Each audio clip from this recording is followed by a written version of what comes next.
Welcome and relax. Take a moment to settle in, breathe deeply, and let your mind drift. Feel the quiet around you, the gentle rhythm of your thoughts, and the calm that surrounds this moment. Listen and simply be. Long before roads, ships, or maps, humans were already moving. Not quickly, not with certainty, but with patience. The earliest long-distance travel did not begin as exploration, it began as necessity. Food sources shifted, animals migrated, seasons changed the land, and slowly humans learned that staying still was sometimes more dangerous than moving forward. Early travel was not measured in miles, it was measured in days without hunger, nights survived, and memories of safe places. A journey did not start with a destination, it started with a question. What lies beyond the horizon, and will it keep us alive? Movement before intention. The first long journeys were rarely planned. Small groups followed rivers when water became scarce. They followed animals when food disappeared. They followed familiar stars when the land changed. There were no routes, only patterns remembered. A valley where fruit once grew, a hillside where animals passed each year, a place where winter was softer. Over time, these movements stretched farther and farther.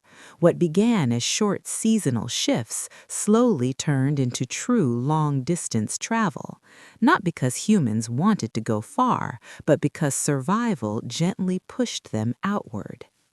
The body as the vehicle. Ancient people traveled with no tools except themselves. The human body became the original transportation system. Walking was not rushed, it was rhythmic. Steps were paced to conserve energy. Rest was taken before exhaustion arrived. Travel followed the body's limits, not ambition. People learned how far they could go before thirst arrived, how long they could walk before the sun became dangerous, how to read pain as a signal, not an enemy. Distance was understood intimately, felt in muscles, breath, and heartbeat. A long journey was not impressive, it was endured. Land as memory. Without written records, the land itself became a guide. Travelers remembered the curve of a river, the shape of a mountain, the way the sun set behind a certain ridge. Each journey layered memory onto geography. Paths were not marked physically, they were marked mentally. Children learned routes through stories. Elders taught direction through landmarks and rhythm. Walk until the stones turn pale. Rest where the trees thin. Turn when the wind smells of water. Navigation was not precise, but it was reliable. The land spoke, and people learned to listen. Time moved differently. Ancient travel was slow enough to change how time felt. There was no urgency to arrive quickly, only the need to arrive alive. Days blended into one another. Movement became meditative. Walking for hours created a quiet awareness of breath, of sound, of shifting light. Travel was not separate from life, it was life. People slept where night found them. They ate when food appeared. They moved when the body allowed. Time was not counted, it was experienced. Fear and curiosity. Every long journey carried uncertainty. Beyond familiar land lived unknown animals, unknown people, unknown dangers. But curiosity grew alongside fear. What was beyond the hills? What lay across the river? Was there more land, more food, more safety? Curiosity did not overpower fear, it lived beside it. Travelers moved carefully, observantly, respectfully. They learned when to turn back and when to continue. This balance between caution and curiosity shaped how humans expanded across continents. The first invisible routes. As journeys repeated, invisible paths emerged. Not roads, but tendencies. Certain valleys were always chosen, certain river crossings were favored, certain mountain passes were trusted. Over time, these preferences solidified. A path existed not because it was built, but because it was remembered. Long-distance travel became less about discovery and more about continuity. People were no longer wandering randomly, they were following inherited knowledge. Community on the move. Travel was rarely done alone. Groups moved together, sharing burdens and awareness. Someone watched the horizon, someone carried children, someone remembered the way back. Movement reinforced cooperation.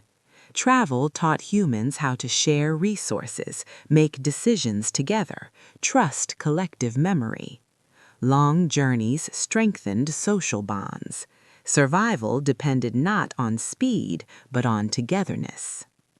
A quiet expansion. Over thousands of years, these slow journeys reshaped the world. Humans crossed plains, entered forests, moved along coasts, not at once, not intentionally, but steadily. Long-distance travel expanded human presence across the planet, not through conquest, but through patience. Each journey left faint traces, knowledge, adaptation, connection. Travel was not heroic, it was humble. And through that humility, humanity learned how to move across vast distances long before technology ever appeared. Closing reflection. The first long journeys were not adventures, they were acts of trust. Trust in the land, trust in memory, trust in each other.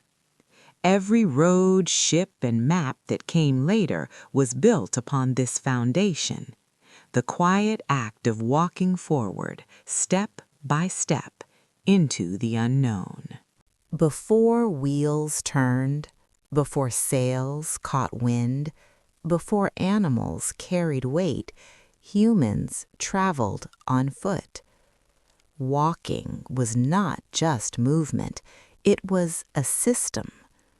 The earliest long-distance travelers learned that survival depended on how they walked, when they rested, and how they paced themselves across unfamiliar land. Walking became humanity's first technology, not invented, but refined through experience. The rhythm of human movement. Ancient people did not walk the way modern people do. They did not rush, they did not count steps, they did not push past exhaustion. Movement followed a natural rhythm. Walk, pause, observe, continue.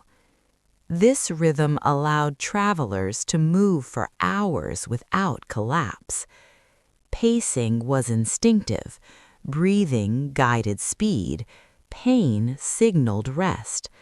Walking was a conversation between the body and the land.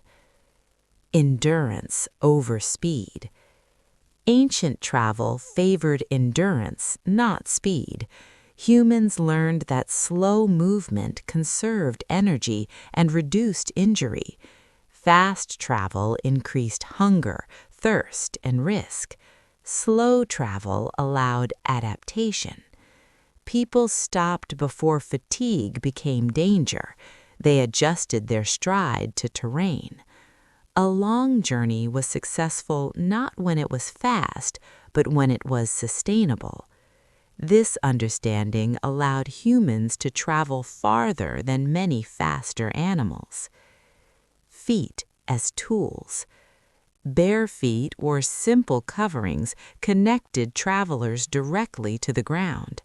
They felt temperature, texture, slope. The ground provided constant information. Sharp stones warned of danger, soft earth signaled water nearby. Patterns in soil revealed animal paths. Feet became sensory instruments. Travelers could sense the land through their bodies, a skill modern humans rarely experience. Posture and load. Ancient people learned how to carry weight efficiently. Objects were not piled high, loads were balanced. Tools were strapped close to the body. Children were carried in ways that preserved energy. Poor balance led to injury. Injury meant death. Over generations, humans refined how they moved with weight, turning walking into a practiced discipline. Time measured in steps. Without clocks, distance was measured differently. Travelers spoke in terms of sun positions, shadows lengthening, fatigue arriving. A journey was not 10 miles, it was a morning's walk or 2 days before rest. Time and distance merged. Walking created a natural awareness of duration, how long effort could be sustained before recovery was needed. Walking and awareness. Movement required attention. Travelers watched the sky for weather, the ground for tracks, the wind for scent. Walking sharpened perception. Distraction was dangerous. Awareness was survival. Long-distance travelers developed calm focus, a state of alert stillness. This mental clarity became as important as physical endurance. Adapting to terrain. Different landscapes demanded different walking styles. In forests, steps were cautious and quiet. In open plains, strides lengthened. In mountains, progress slowed deliberately. Travelers adjusted posture, pace, and timing. Walking became flexible, responsive to terrain. The body learned to move with the land, not against it. Learning through repetition. Walking routes became familiar through repetition. Each journey refined understanding, where to rest, where water appeared, where danger lurked. Mistakes taught lessons, sometimes harsh ones. Over time, walking transformed from uncertainty into confidence. Paths became predictable not because they were mapped, but because they were remembered. The psychological shift. Long walking journeys altered the mind. Repetition of movement quieted thoughts. Silence became comfortable. Travelers learned patience. Walking encouraged reflection, a steady rhythm that allowed thoughts to surface and fade. This mental state helped humans endure long distances without despair. Walking as shared experience. Groups walked together. Pace was set by the slowest member. Movement reinforced cooperation. No one was left behind. Walking together synchronized bodies and attention, creating unity. Long-distance travel strengthened social bonds through shared effort. Legacy of the first technology. Walking laid the foundation for all future travel. Every road assumed human stride. Every journey built upon footpaths.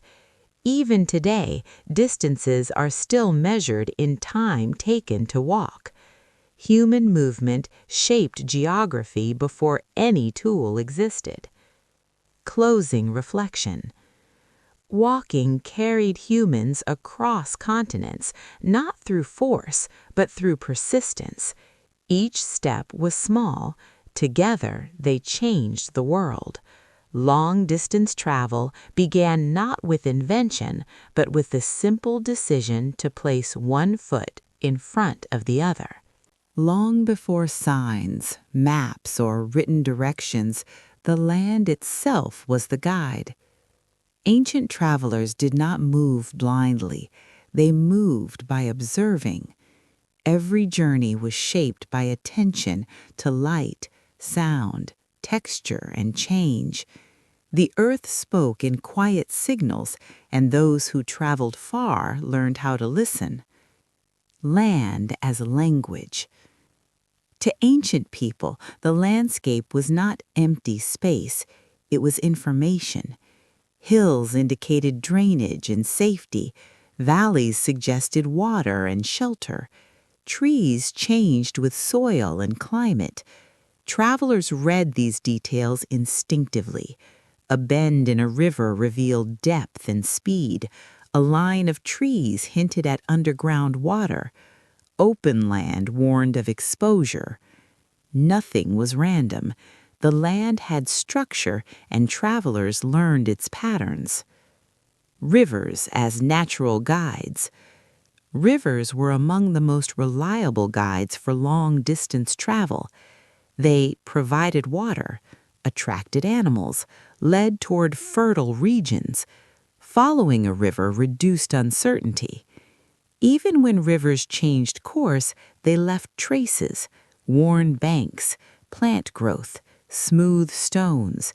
Travelers learned where rivers narrowed, where they could be crossed safely, and where they became dangerous.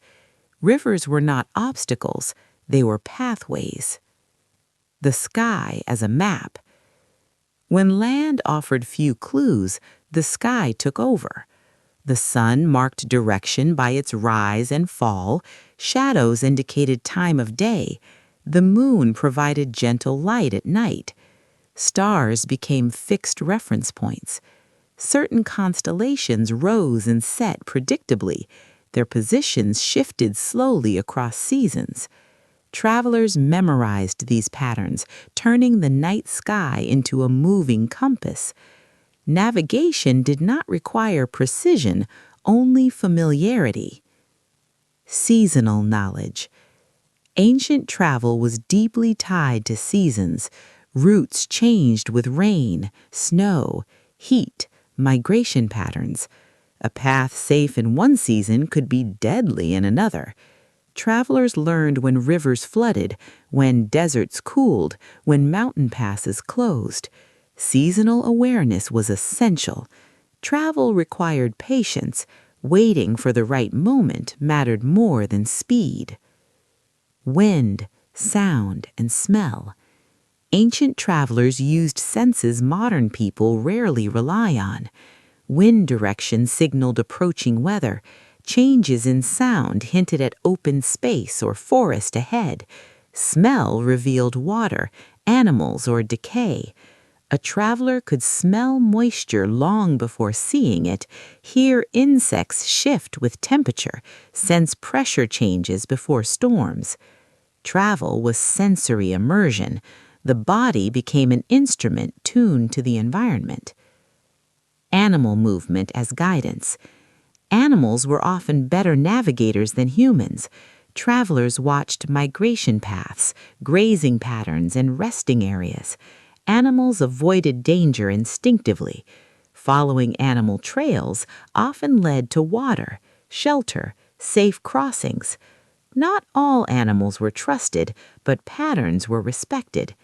Animals revealed the safest ways through unfamiliar terrain. Marking the invisible.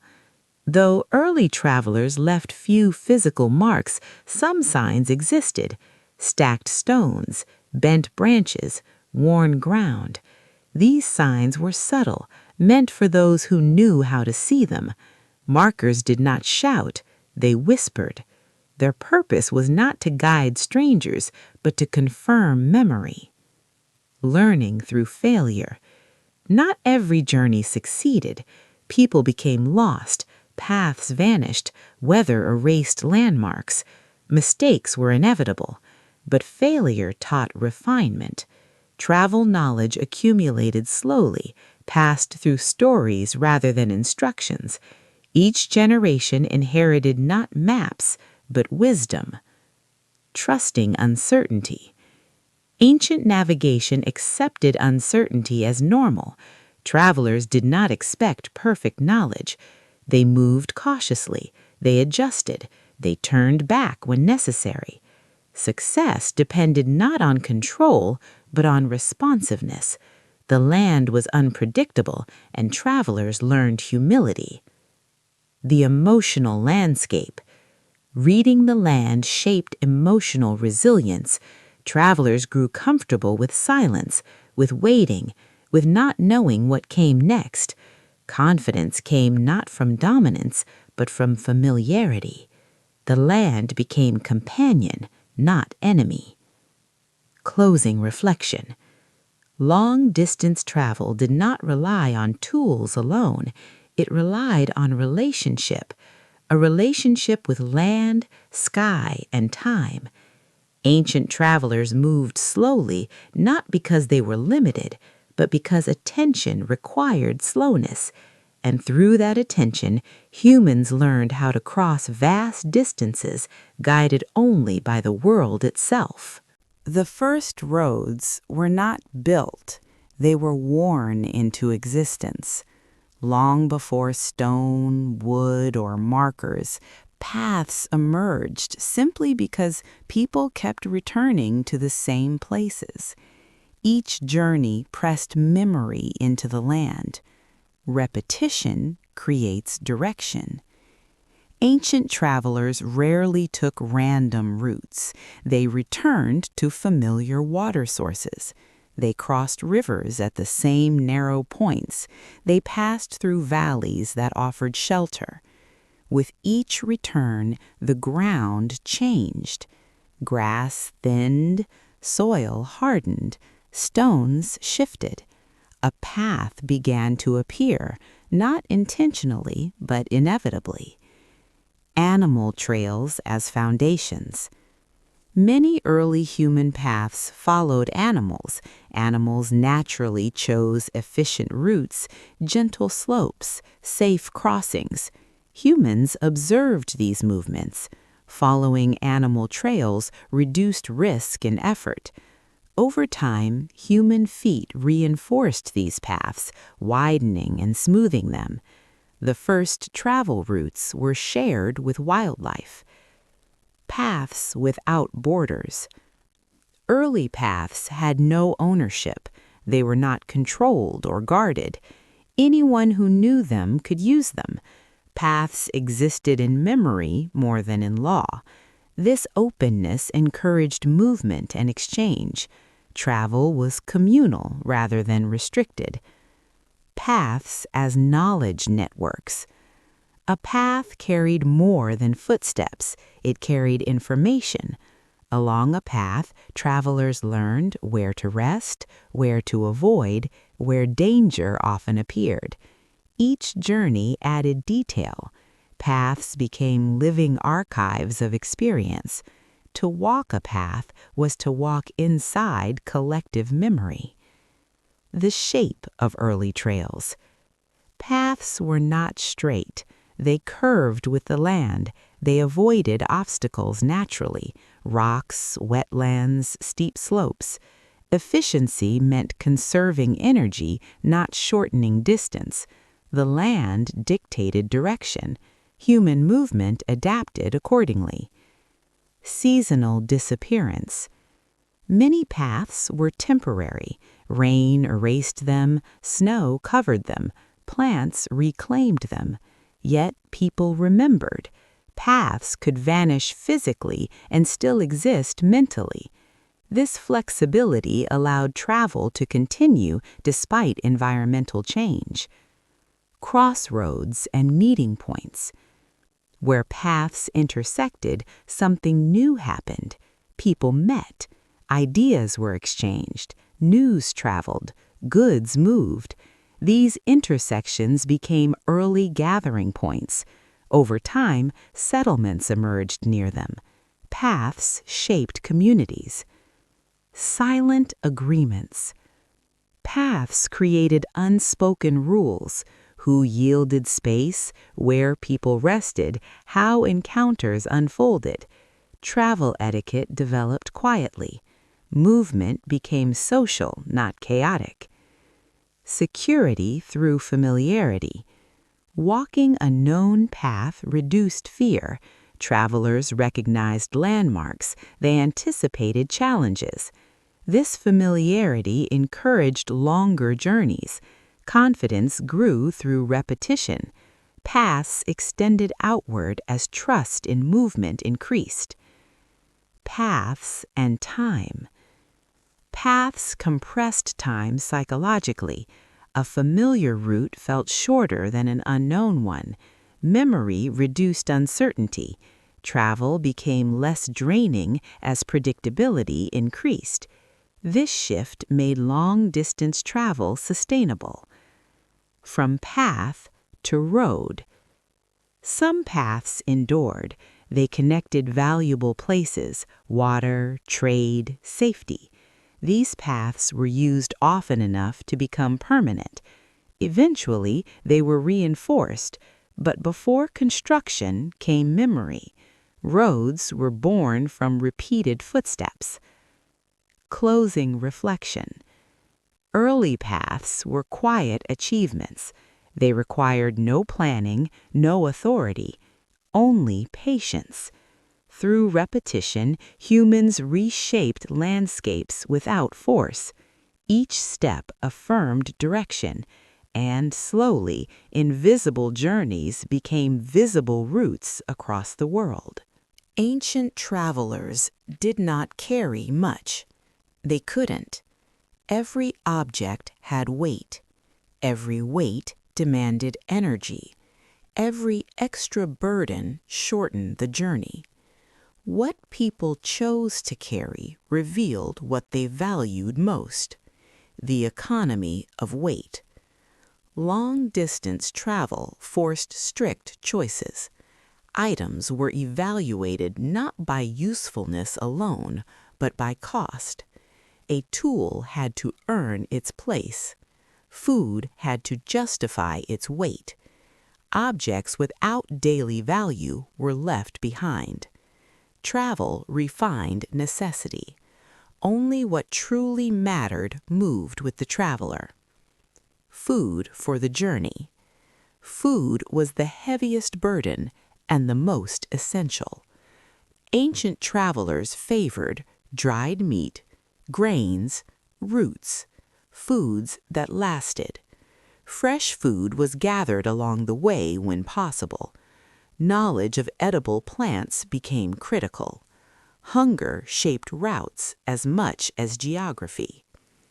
Water and risk. Water could not always be carried. It was too heavy.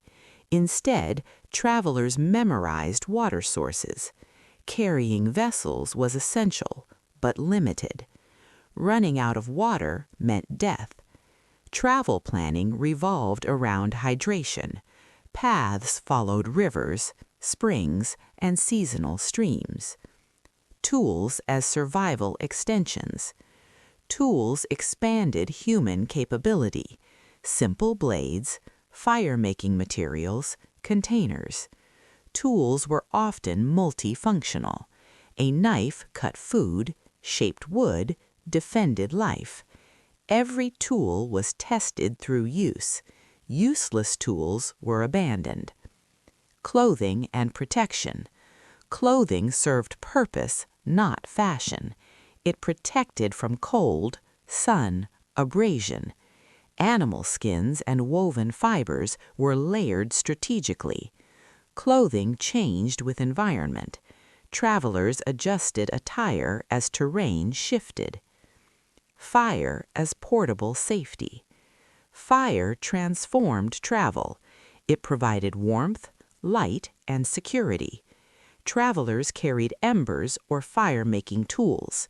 Fire reduced fear. It allowed night rest and safe cooking. Fire was heavy in responsibility, but priceless. Cultural objects. Some items were carried despite their weight. Tokens, charms, tools tied to identity. These objects provided psychological comfort. They connected travelers to home. Travel was physical, but also emotional. Sharing the load. Groups distributed weight. Strong members carried more, children carried little or nothing. This sharing allowed the group to travel farther together. Cooperation was essential. Selfish carrying led to failure. Loss and abandonment. Travelers sometimes abandoned belongings. When weight became unbearable, choices were made. Leaving something behind was painful, but necessary. Loss was accepted as part of movement. Survival outweighed attachment. Memory as cargo. Not everything carried was physical. Travelers carried knowledge, routes, warnings, stories. Memory weighed nothing, but guided everything. Knowledge was the lightest and most valuable cargo. Closing reflection. What ancient people carried defined how far they could go. Travel demanded simplicity. By shedding excess, humans learned what was essential. Long-distance travel was not about accumulation. It was about balance, between need and endurance, between safety and freedom. And in learning what to carry, humans learned how to move across the world. Long before roads crossed land, rivers carried people across distance. Water moved without effort. It shaped the land gently, and it offered direction. For ancient travelers, rivers were not barriers, they were invitations. Why rivers mattered. Rivers solved many problems at once. They provided fresh water, food, and natural pathways. Following a river reduced uncertainty. Where water flowed, life followed. Travelers trusted rivers because rivers were consistent. Even when rivers changed, their presence remained reliable. Moving with the current. Movement along rivers required less energy. Movement became smoother. Walking beside water was easier than crossing rough land. Eventually, people learned to travel on water. Floating saved strength. Distance could be covered with minimal effort. Early rivercraft. The earliest boats were simple: logs, rafts, hollowed wood. These vessels were slow but stable. They did not fight the river, they followed it. Water carried travelers farther than feet ever could. Riverbanks as routes. Even without boats, riverbanks offered natural trails. Soil was softer, vegetation marked safe paths. River routes were predictable. They led to settlements and resources. Many early communities formed along rivers for this reason. Navigation made easier. Rivers simplified direction. Upstream and downstream replaced complex orientation. Travelers always knew where they were headed. This clarity reduced fear and confusion. Rivers gave travel structure. Seasonal challenges. Rivers were not always gentle. Flooding could erase banks. Dry seasons lowered water levels. Travelers learned patience. They waited for safe conditions. Timing became essential. Rivers taught respect. Trade and connection. Rivers connected distant groups. Goods moved easily. Ideas traveled quietly, languages mixed, rivers became channels of culture. Long-distance travel transformed from survival into exchange. Settlements along water. Where rivers met, people settled. Crossings became hubs. Travel routes converged. Movement shaped geography. Communities formed around accessibility. Risk on the water. River travel carried danger. Currents drowned. Cold weakened. Storms surprised. Travelers respected water. Skill mattered. Experience determined survival. Rivers as memory. Rivers were remembered across generations, their bends named, their dangers known. Stories preserved river knowledge. Travel knowledge flowed with water. Closing reflection. Rivers carried humans quietly across the world. They required little force, only understanding. By moving with water, not against it, humans learned a powerful lesson. Travel did not require domination. Sometimes it required surrender. And in surrender, humans discovered distance could be crossed with ease. When rivers no longer led far enough, humans turned toward the water itself, not with confidence, but with curiosity. The first boats were not designed for exploration, they were designed to float. And floating was enough to change how far humans could travel. The simplicity of floating. Early watercraft were simple because they had to be. A fallen tree, bound reeds, carved wood. If it floated, it worked. Design came later. At first, survival mattered more than efficiency. Trusting the water. Stepping onto a floating object required courage. Water was unpredictable. Depth concealed danger. Movement felt unfamiliar. Early travelers learned balance slowly. Fear was replaced with experience. Confidence grew with repetition. Rivers to coasts. As river travel improved, people reached open water. Coastlines offered new paths. Travel followed the shore, not the horizon. Land remained visible. Safety stayed nearby. Coastal travel expanded human reach gently. The rhythm of paddling. Paddling created a new kind of movement. Upper body strength mattered. Coordination mattered. Paddling was slower than walking, but covered more distance. Travel became quieter. Water muffled sound. Movement felt smoother, calmer. Navigation by landmarks. Early boats stayed close to land. Travelers watched cliffs, trees, rock formations. These landmarks guided direction. Open sea remained avoided. The coast was familiar. Carrying capacity. Boats carried more than people. Goods, tools, and food traveled farther. Weight mattered less on water. This changed trade. Distance became less costly. Community knowledge. Boat-building knowledge spread through observation. No written plans existed. People learned by watching, copying, improving. Craft evolved slowly. Each generation refined the previous one. Risk and learning.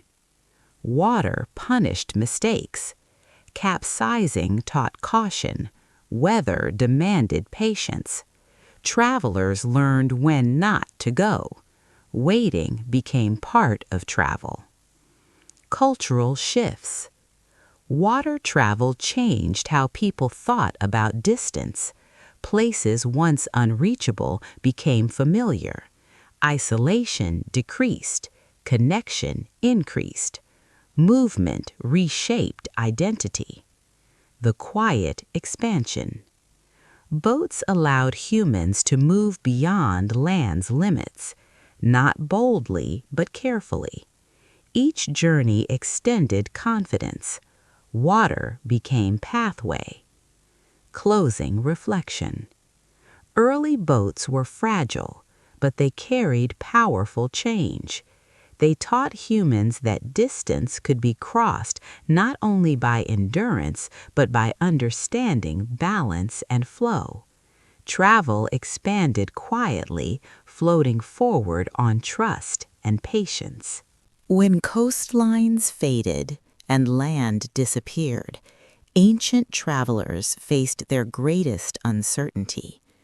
The sea offered no paths, no landmarks, no guarantees, and yet humans crossed it, not through precision, but through memory, observation, and trust. The decision to leave shore. Leaving land behind was not common. It was a deliberate act. Open water meant no refuge, no quick return. Ancient seafarers waited for perfect conditions, calm winds, clear skies, predictable tides.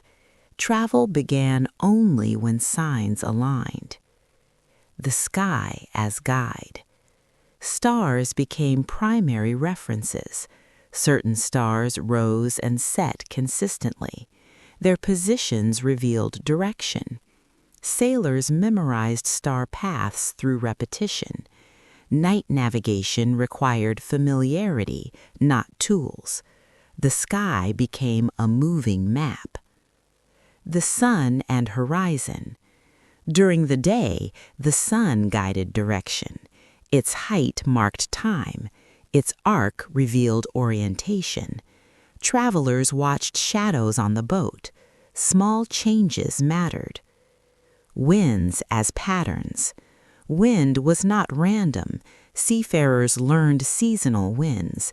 They waited for predictable flows. Wind direction shaped routes. Understanding wind meant survival. Reading the water.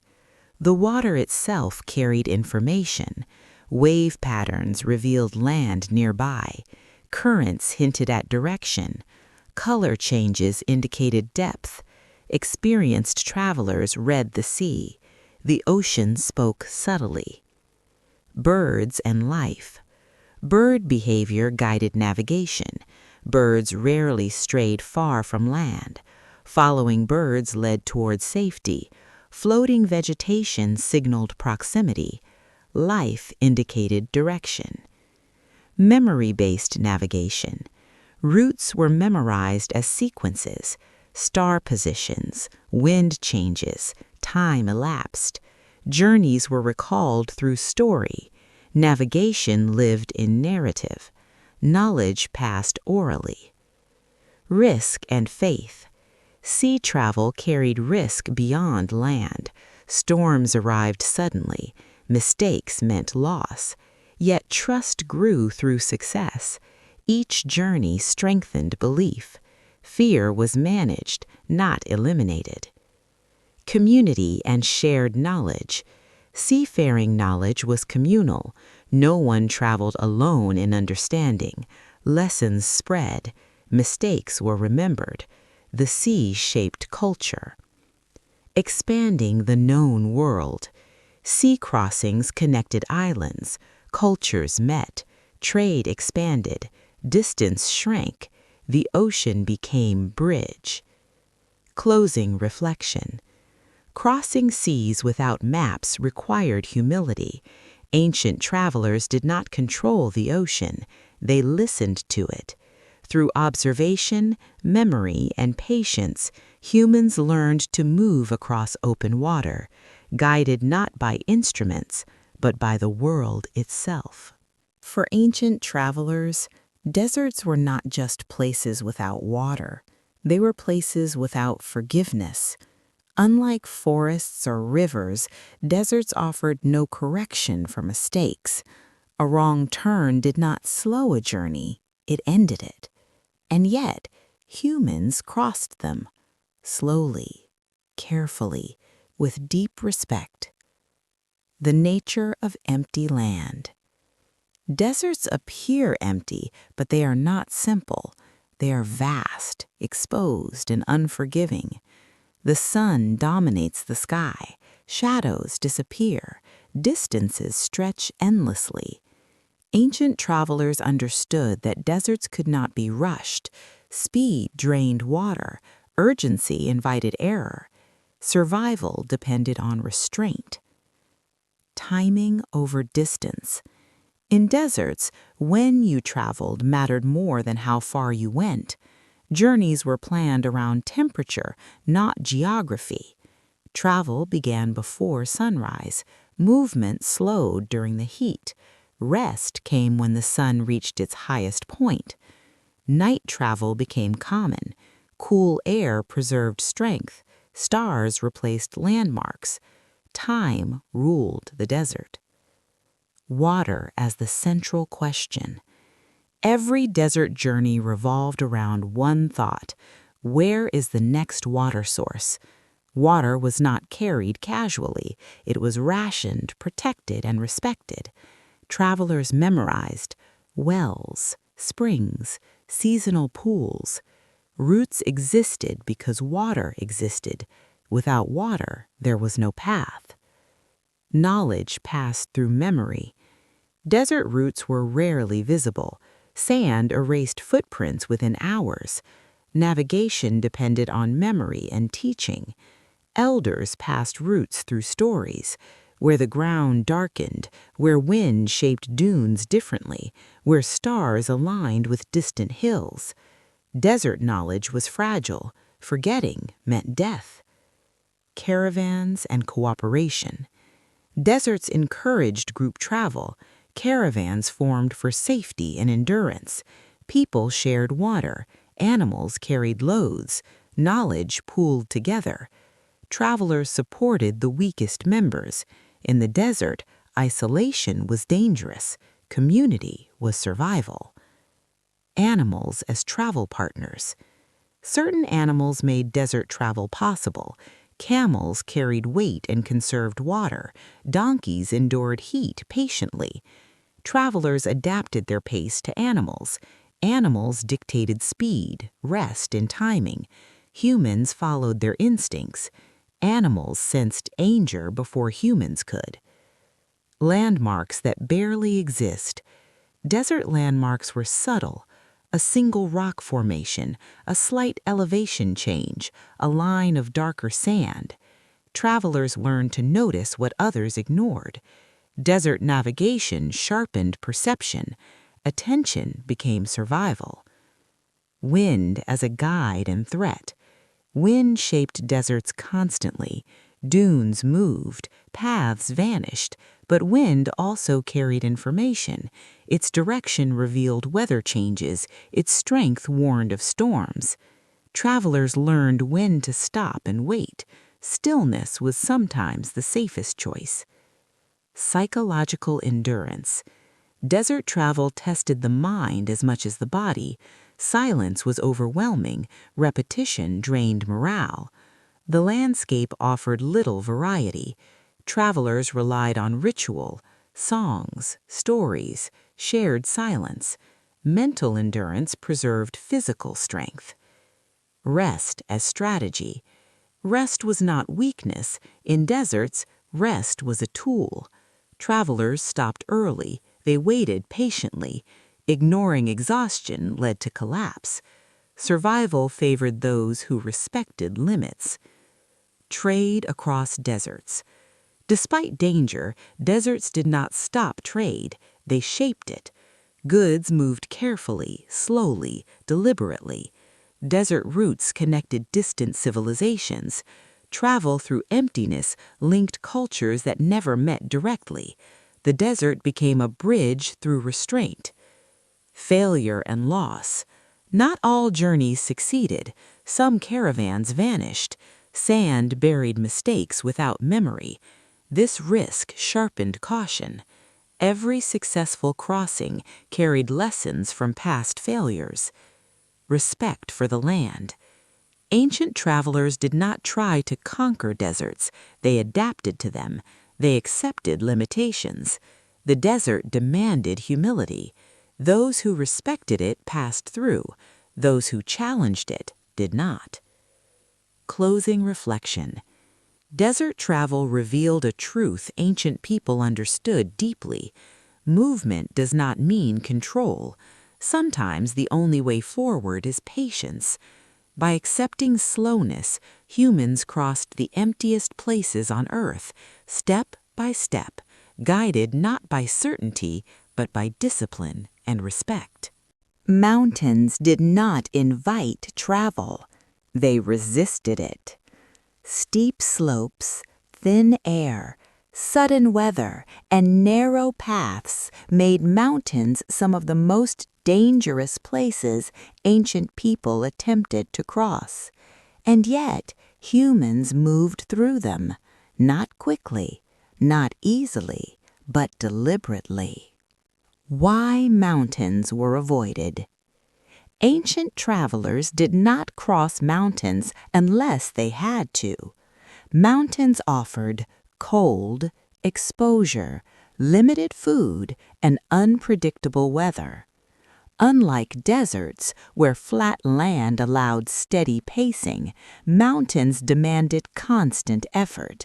Every step required strength. Mistakes were costly. Passes as gateways. Not all mountains were crossed directly. Ancient travelers searched for passes, natural low points where terrain softened. Passes became essential knowledge. They were guarded by memory rather than markers. Finding a pass meant survival. Missing one meant turning back or risking death. Vertical distance changes everything. Traveling upward changed how the body behaved. Breathing slowed. Muscles tired faster. Cold arrived suddenly. Ancient travelers adjusted pace instinctively. Shorter strides, longer rests. Moving slowly preserved strength. Weather as an invisible threat. Mountain weather changed without warning. Clear skies became storms, wind turned lethal, snow erased paths. Travelers watched the sky constantly. Cloud movement mattered. Sound carried differently. Those who ignored signs were punished. Seasonal timing. Mountain crossings were seasonal. Snow blocked routes for months. Travelers waited patiently. Spring melt revealed paths. Autumn offered stability. Timing mattered more than preparation. The mountain allowed passage or denied it. Minimal carrying. Mountains punished excess weight. Ancient travelers carried less when crossing high land. Food was compact. Tools were limited. Anything unnecessary was left behind. Lightness preserved balance. Footing and attention. Every step mattered. Loose stones shifted. Ice hid beneath snow. Slopes tested balance.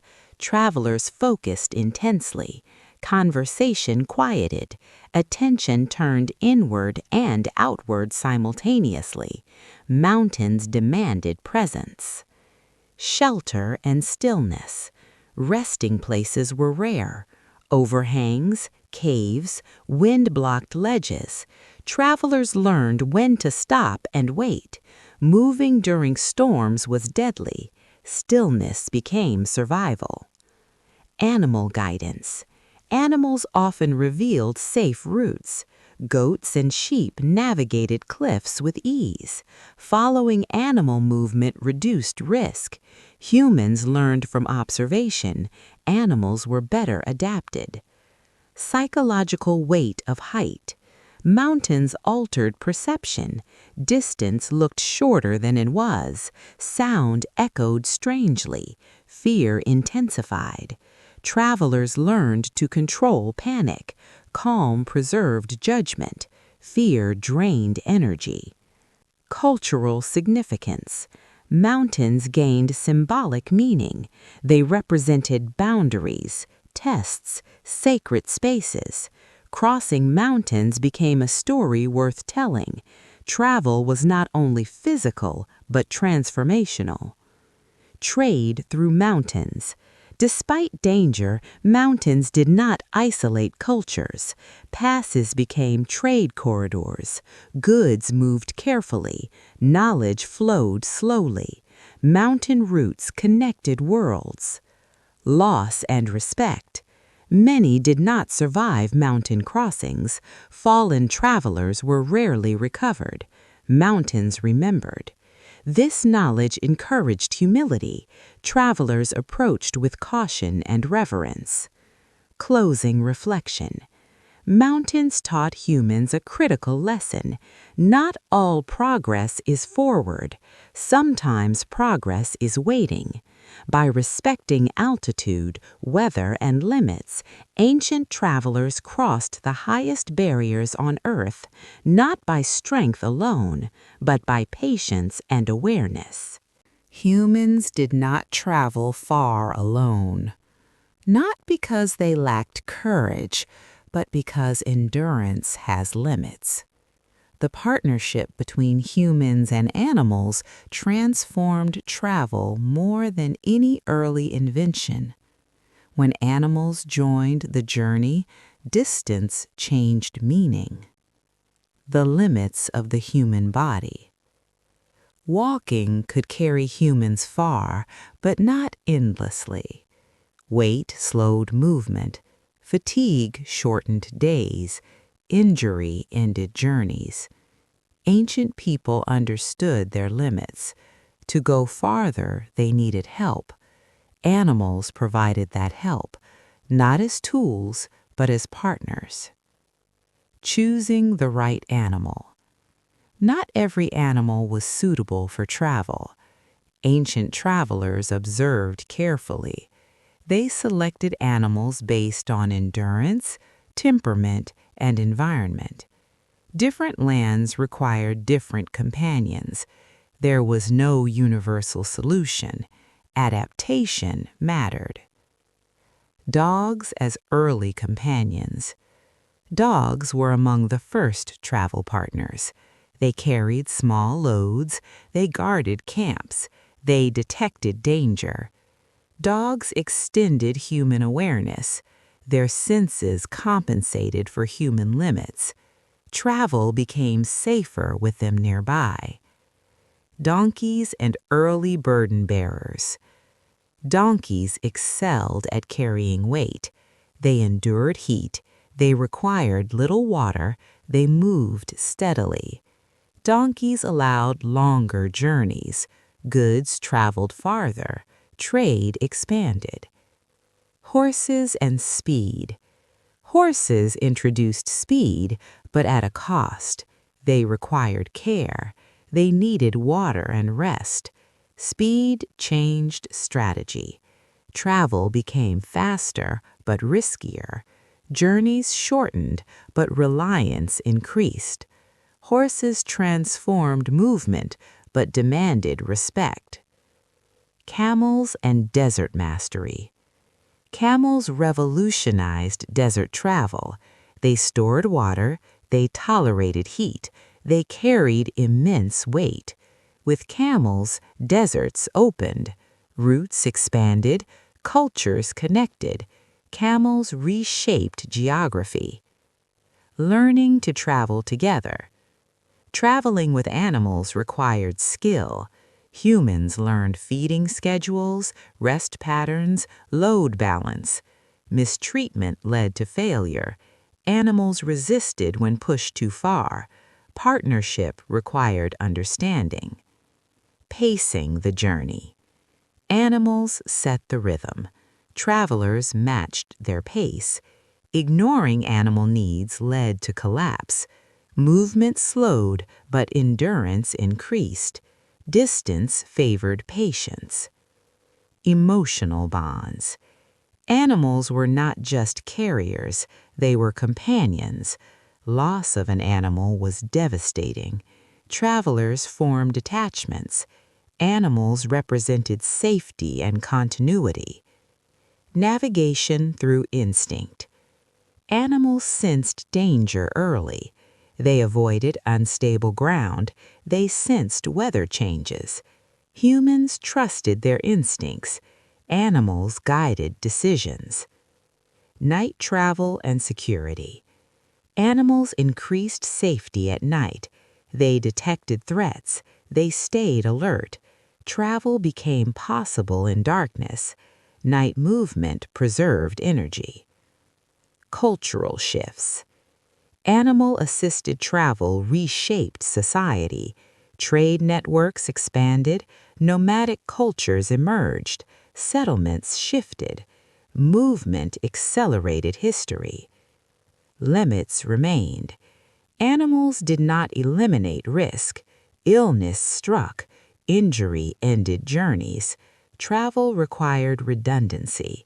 No animal guaranteed success. Respect and reciprocity. Successful travelers treated animals with care. Rest was shared. Water was prioritized. Respect ensured survival. Cruelty ended journeys. Closing reflection. Animals extended human reach, not by force, but by cooperation. Through partnership, humans crossed distances once impossible. Travel became a shared effort, and in sharing the journey, humans learned that progress is strongest when it moves together. Animals carried weight, but they had limits. They tired. They needed food and water. They followed their own instincts. At some point, humans asked a different question. What if the ground could carry the weight instead? That question changed travel forever. The problem of load. As travel increased, so did what people wanted to move. Food stores, tools, trade goods. Animals helped, but could only carry so much. Distance demanded efficiency. Humans began to think beyond muscle. Dragging before rolling. The earliest vehicles did not roll, they slid. Sleds were pulled across ground, wood on earth, bone on snow, stone on sand. Dragging required effort but allowed heavier loads. The ground became part of the system. Sleds and cold lands. In snowy regions, sleds thrived. Snow reduced friction. Loads moved easily. Animals pulled sleds across ice. Winter became navigable. Travel continued when walking failed. Human-pulled vehicles. Before animals, humans pulled sleds themselves. Groups worked together. Strength was shared. Movement slowed, but capacity increased. Community replaced speed. Rollers and experiments. Eventually, humans noticed something simple. Round objects moved easier. Logs placed beneath loads reduced friction. As logs rolled out the back, they were moved forward again. Movement became smoother. The idea of rolling was born. The birth of the wheel. The wheel was not sudden. It evolved slowly.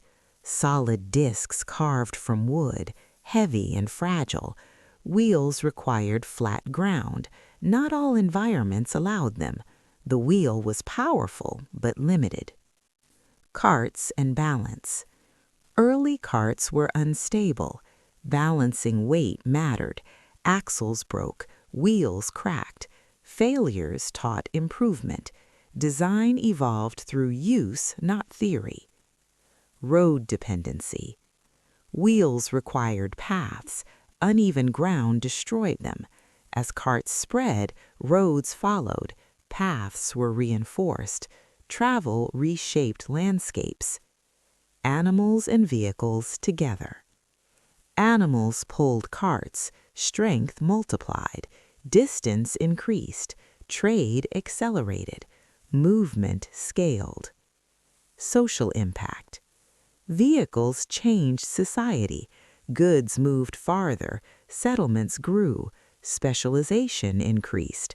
Travel was no longer personal, it was economic. Limits of early vehicles. Vehicles were fragile. Weather damaged them. Terrain limited them. Maintenance mattered. Vehicles extended reach but introduced dependency. Speed versus reliability. Vehicles increased capacity, not speed. Journeys still took time, but more could be moved per trip. Efficiency replaced urgency. Cultural transformation. Vehicles reshaped thinking. Distance felt smaller. Trade became routine. Travel became infrastructure. Closing reflection. The first vehicles taught humans to think differently.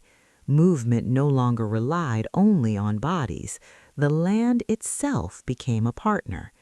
By learning to slide, roll, and balance, humans transformed travel, not through power, but through patience and observation.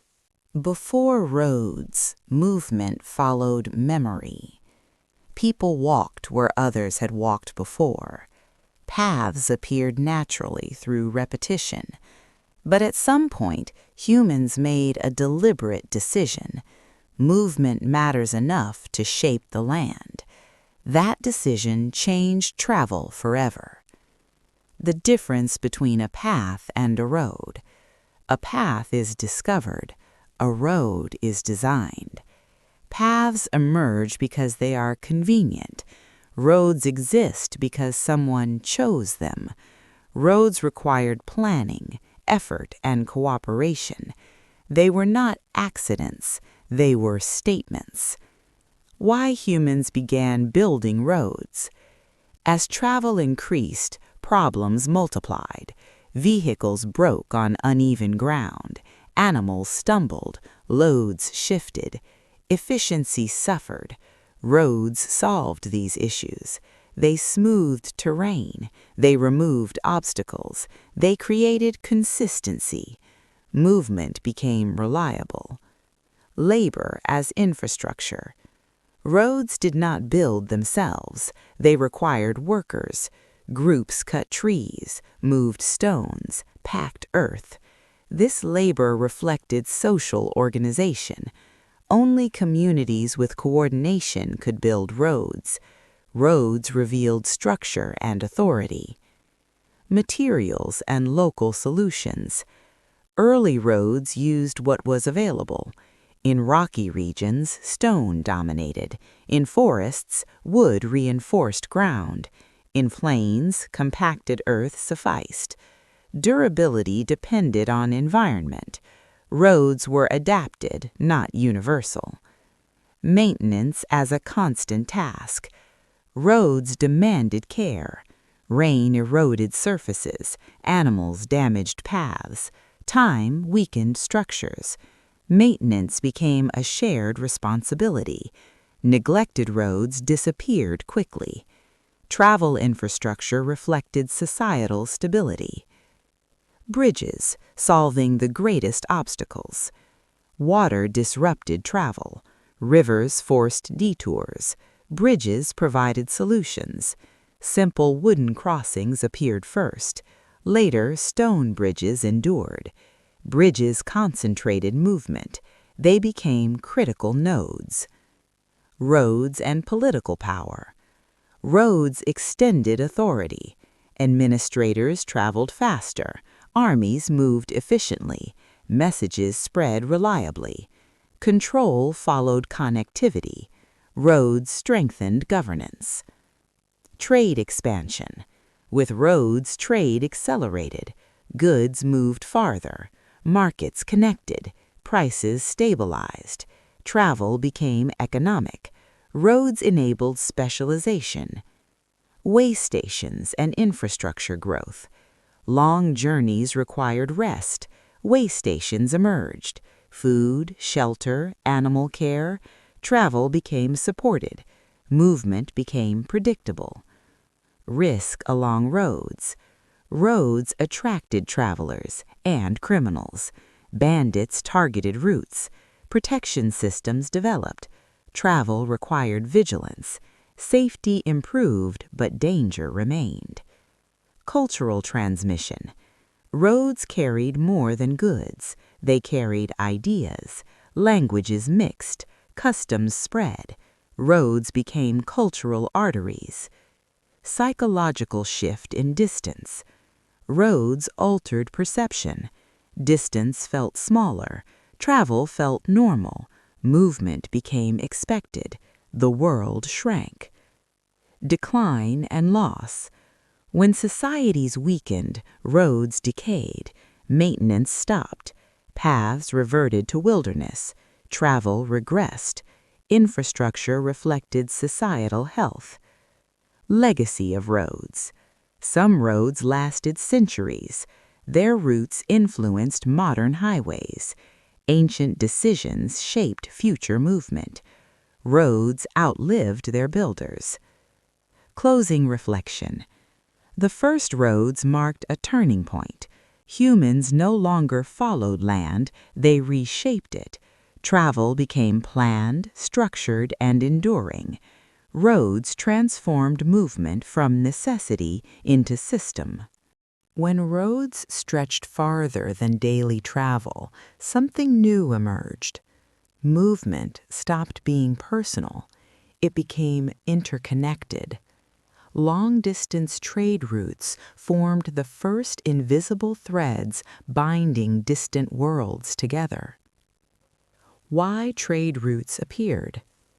People did not travel far for curiosity alone. They traveled because something valuable waited elsewhere. Salt, metals, spices, textiles. Scarcity created movement. Desire shaped distance. From local paths to global routes. Trade routes were not single roads. They were networks. Paths connected to roads, roads connected to rivers, rivers met seas. Movement layered itself. Trade followed efficiency. Geography dictated direction. Routes formed where travel was possible. Deserts narrowed movement into corridors. Mountains forced passes. Rivers guided flow. Trade routes followed geography's rules. Humans adapted. The role of middle traders. No single trader traveled entire routes. Goods changed hands many times. Middle traders specialized. Knowledge stayed local. Trade depended on trust. Caravans and coordination. Trade required organization. Caravans formed, schedules aligned, protection increased. Movement became collective. Risk and reward. Trade routes were dangerous. Bandits targeted wealth. Weather threatened cargo. Profit justified risk. Trade balanced danger with necessity. Way stations and trade hubs. Routes created hubs. Cities emerged at intersections. Markets thrived. Infrastructure grew. Movement shaped urbanization. Cultural exchange. Trade routes carried ideas. Religions spread. Technologies traveled. Languages blended. Trade reshaped identity. Information as cargo. Information traveled alongside goods. News spread slowly. Travelers shared stories. Trade routes became information networks. Standardization. Trade required agreement. weights standardized, measures aligned, contracts emerged, trust became formalized. Environmental impact. Trade altered landscapes, forests cleared, animals domesticated, roads expanded, movement reshaped nature. Political influence. Routes attracted power, empires guarded corridors, taxes followed trade, control meant wealth. Fragility of routes. Trade depended on stability, war disrupted movement, routes shifted, trade adapted. Legacy of trade routes. Many modern borders reflect ancient roots. Cities exist because of trade. Movement shaped history. Closing reflection. Trade routes revealed a truth. Distance does not isolate, it connects. By moving goods across vast lands, ancient people created the first global networks, weaving the world together one careful journey at a time. When land routes reached their limits, humans looked outward, not toward new roads, but toward water. The sea, once feared, became the greatest connector the ancient world had ever known. Why the sea changed everything. Land travel was slow and costly, animals tired, roads degraded, mountains and deserts resisted movement. Water, by contrast, carried weight effortlessly. A single vessel could transport what hundreds of animals could not. The sea transformed scale. From coastal travel to open sea, early maritime trade stayed close to land. Sailors hugged coastlines. They memorized landmarks. Open sea travel came slowly. Confidence grew through repetition. Risk remained constant. Shipbuilding knowledge. Ships were crafted through experience. No blueprints existed. Builders learned from failure. Hull shape mattered. Balance mattered. Material mattered. Shipbuilding became specialized knowledge. Sails and wind power. Sails replaced muscle. Wind dictated movement. Sailors learned to wait. Speed increased, but control decreased. Wind became both ally and threat. Navigation at sea. Without land, sailors relied on the sky. Stars guided nights. Sun and shadow guided days. Currents revealed direction. Navigation lived in memory. Ports as gateways. Ports became critical. They connected sea and land. Cities grew around harbors. Trade concentrated. Ports became powerful.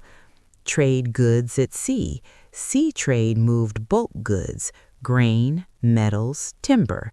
Distance mattered less. Cost decreased. Trade expanded. Maritime risk. Storms destroyed ships. Navigation errors cost lives. Loss was expected. Maritime trade balanced profit with danger. Piracy and protection. Sea routes attracted pirates. Navies emerged. Protection became necessary. Power followed water control. Cultural exchange by sea. Maritime trade spread culture rapidly. Ideas moved faster. Languages blended. Beliefs crossed oceans. Environmental knowledge. Sailors studied weather. Seasons dictated routes. Currents shaped paths. Knowledge reduced risk. Sea empires. Control of seas meant dominance. Empires rose through navies. Sea power extended reach. Trade fueled growth. Limits remained. The sea never became safe. Ships failed. Storms surprised. Navigation errored. Maritime travel demanded humility. Legacy of maritime trade. Modern shipping follows ancient logic. Ports remain vital. Sea trade shaped globalization. Closing reflection. The sea did not shorten distance. It redefined it. By trusting wind and water, ancient people connected continents, transforming travel into something vast, powerful, and endlessly uncertain.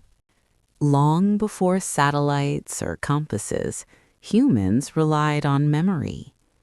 Travel was not guided by ink on paper, but by stories, landmarks, and repeated experience.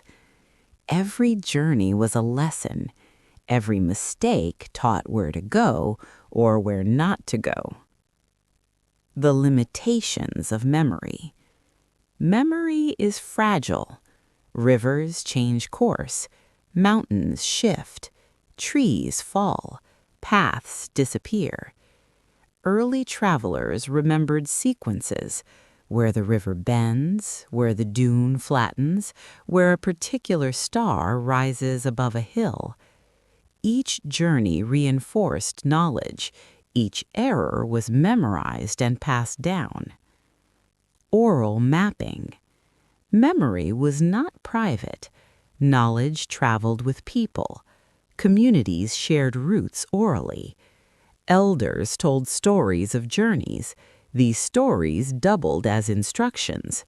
Landmarks became characters in narrative. Every story preserved spatial information, allowing travelers to move through unfamiliar lands safely. Symbols and early records. Eventually, humans began recording travel visually. Marks on stone, drawings on clay, carvings on wood. Early maps were symbolic, not always accurate in scale, but rich in meaning. Mountains, rivers, and settlements were represented as icons. Direction was conveyed by placement, not measurement. Maps were reminders, not blueprints. They reflected experience, not exactitude. Early navigational tools before instruments. Before compasses, humans used natural guides. The sun indicated east and west. Stars guided nights. Wind direction, bird flight, and water currents all contributed to orientation. Memory and observation were instruments. Humans learned to read the environment like a map. The role of pilots and guides. Certain travelers became living maps. Pilots knew every bend and turn of a river. Guides could cross mountains blindfolded, relying only on memory. Knowledge became specialized. Passing through unknown territory without such expertise was dangerous. Mental mapping and cognitive abilities. Travelers developed sophisticated cognitive abilities. They remembered distances, elevation changes, and hazards. They imagined routes before moving. They estimated time based on terrain and weather. This mental mapping was as accurate as the early physical maps, sometimes more reliable than drawings. From memory to shared maps. Over time, communities sought permanence. Written maps began to appear in Mesopotamia, Egypt, and China. Early cartographers recorded rivers, trade paths, mountains, and settlements. Even if crude, these maps allowed travelers to move farther, safer, and with more confidence. Maps became shared memory externalized, bridging generations. Mapping trade routes. Trade required consistency. Merchants needed predictable paths. Maps recorded not only geography, but resources: wells in deserts, harbors along coasts, mountain passes. Cartography turned scattered memory into systematic knowledge. Cultural influence on maps. Maps were not neutral. They reflected worldview. Some emphasized religious sites. Others highlighted political power. Trade routes often dictated prominence of certain regions. Maps were as much about interpretation as reality. Challenges of early cartography. Early maps had limitations. Scale was inconsistent, distance estimates were approximate, direction relied on intuition. Yet these maps extended reach. Travelers could plan multi-day journeys with more certainty. Maps as memory backup. Maps did not replace memory, they reinforced it. They reminded travelers of known hazards. They taught novices. A map was a guide, a teacher, and a memory aid all in one.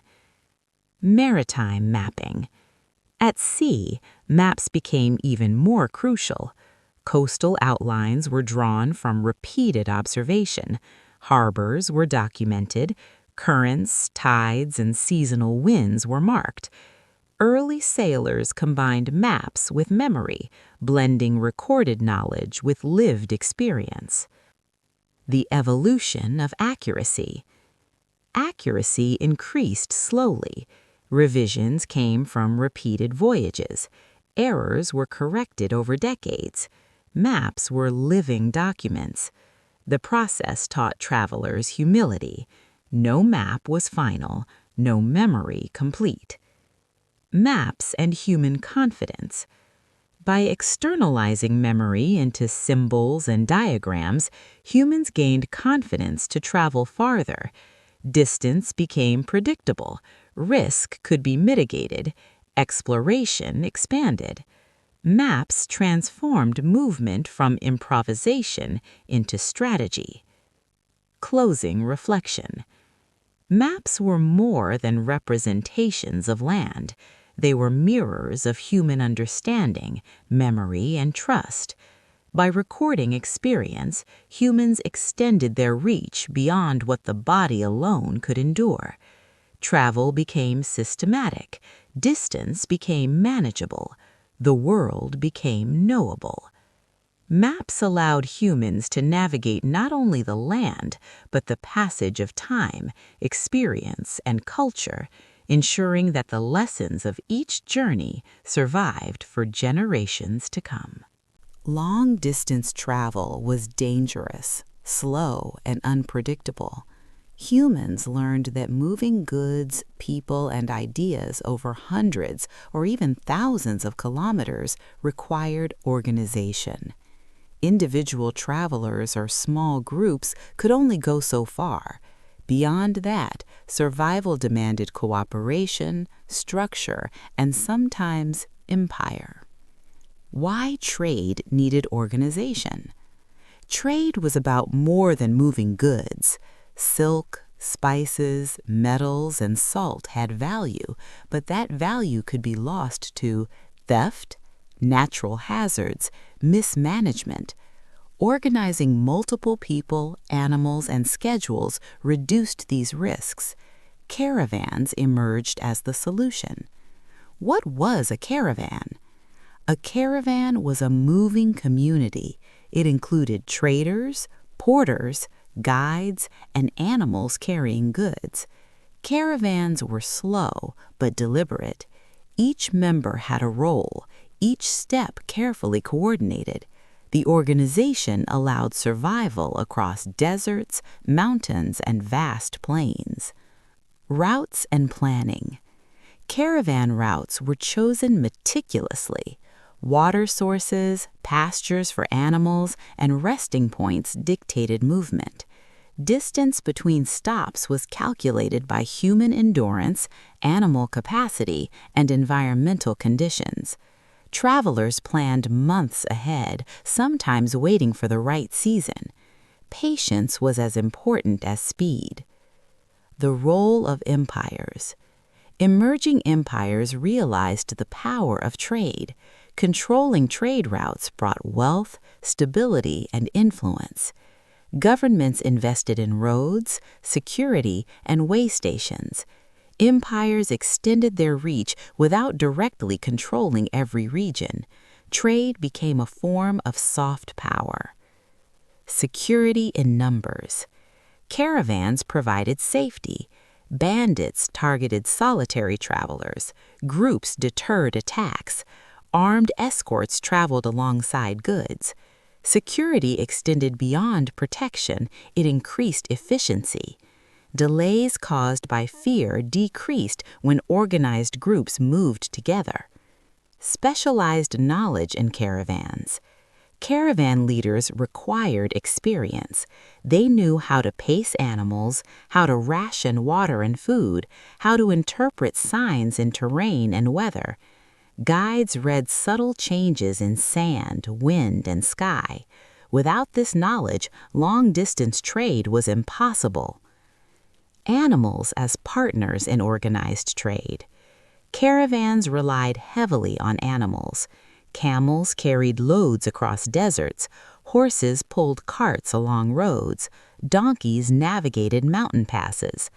Animals dictated schedules and strategy. Their endurance extended human reach. Communication along the route. Information traveled with caravans. News, prices, and cultural practices were carried between settlements. Caravans became the first mobile communication networks, blending trade with social and cultural exchange. Economic impact. Organized caravans increased trade volume and consistency. Markets grew along routes, specialization emerged. Goods once rare locally became more accessible. Distance no longer limited commerce, organization did. Cultural exchange and influence. Caravans spread more than goods. Languages, beliefs, technologies, and customs moved along with traders. Cultural diffusion often followed trade, connecting regions that would otherwise remain isolated. Challenges faced.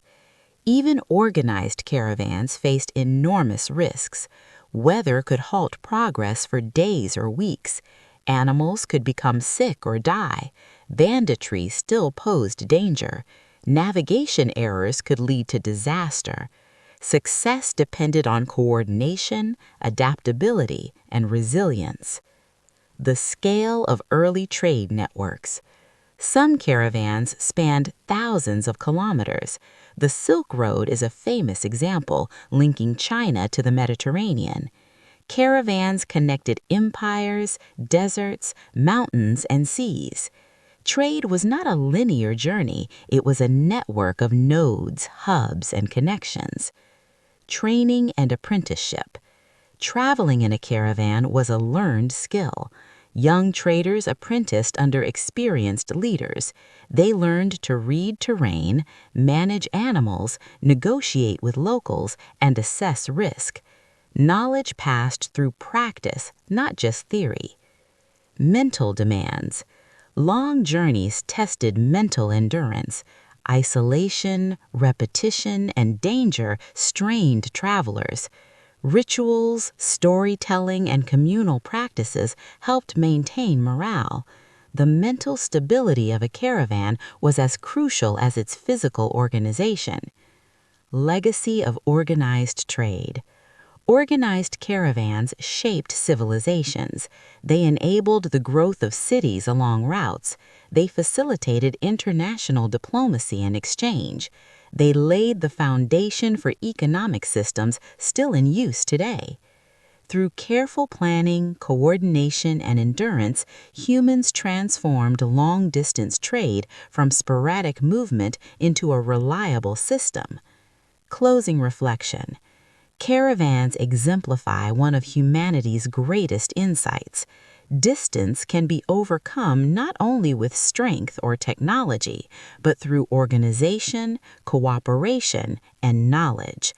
The collective effort of humans and animals, combined with careful planning and shared memory, turned vast and dangerous lands into interconnected networks, allowing culture, wealth, and ideas to flow across continents long before modern transportation existed.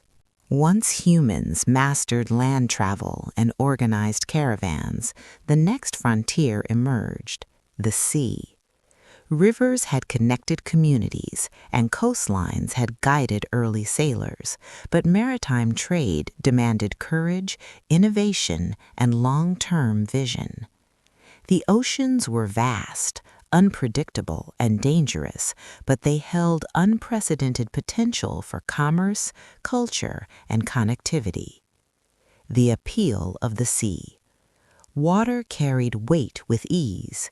A single ship could transport goods equivalent to hundreds of pack animals. Distance mattered less. Speed increased when the wind was favorable. Trade that might take months over land could sometimes be completed in weeks by sea. This efficiency transformed economies, enabling distant regions to exchange goods and ideas on a scale never before possible. Early coastal navigation. Initially, sailors hugged the coast. Landmarks guided journeys. Beaches, cliffs, and river mouths provided reference points. Storms could be avoided by returning to familiar shores. Even at this stage, maritime trade extended far beyond what humans could achieve by land alone. Coastal routes allowed the spread of goods, culture, and knowledge to settlements that had previously been isolated. The birth of open sea travel. Eventually, sailors ventured beyond sight of land. Open sea travel required new strategies: celestial navigation using stars, observation of currents and tides, understanding wind patterns and seasonal monsoons. Knowledge became as critical as courage. Errors at sea could mean weeks lost or lives lost entirely. Shipbuilding and innovation. Ship design evolved to meet the demands of long voyages. Hull shapes improved stability. Sails allowed harnessing of the wind. Materials were chosen for durability and buoyancy. Maritime technology was cumulative. Each generation of sailors improved upon the last. The rise of specialized shipbuilders and craftsmen marked the beginning of a new form of human ingenuity, where design and observation extended human reach across oceans. Ports and harbors as nodes of commerce. Trade required infrastructure. Ports became critical hubs where goods were loaded, stored, and redistributed. Cities grew around harbors, becoming centers of commerce, governance, and cultural exchange. The strategic placement of ports shaped economic and political power. Whoever controlled the harbor controlled the flow of goods and ideas into and out of a region. The role of merchants and sailors. Sailors, captains, and merchants formed networks of trust. Voyages were dangerous, ships were lost, storms destroyed cargo, pirates preyed on the unwary. Experience dictated survival. Knowledge of currents, winds, tides, and celestial markers became a form of currency. Merchants who understood maritime routes could extend their influence far beyond their local markets. Sea trade goods. Maritime trade carried goods unimaginable over land alone.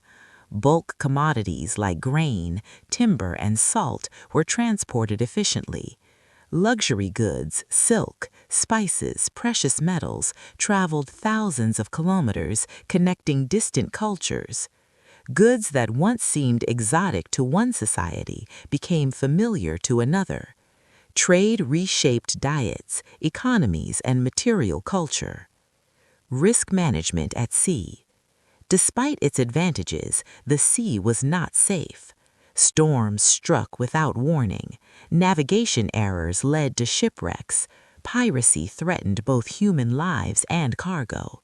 Travelers mitigated these risks through careful planning, route selection, convoy systems, and experience. Patience, observation, and knowledge were just as important as ship construction and manpower. Cultural and knowledge exchange. Maritime trade accelerated cultural exchange.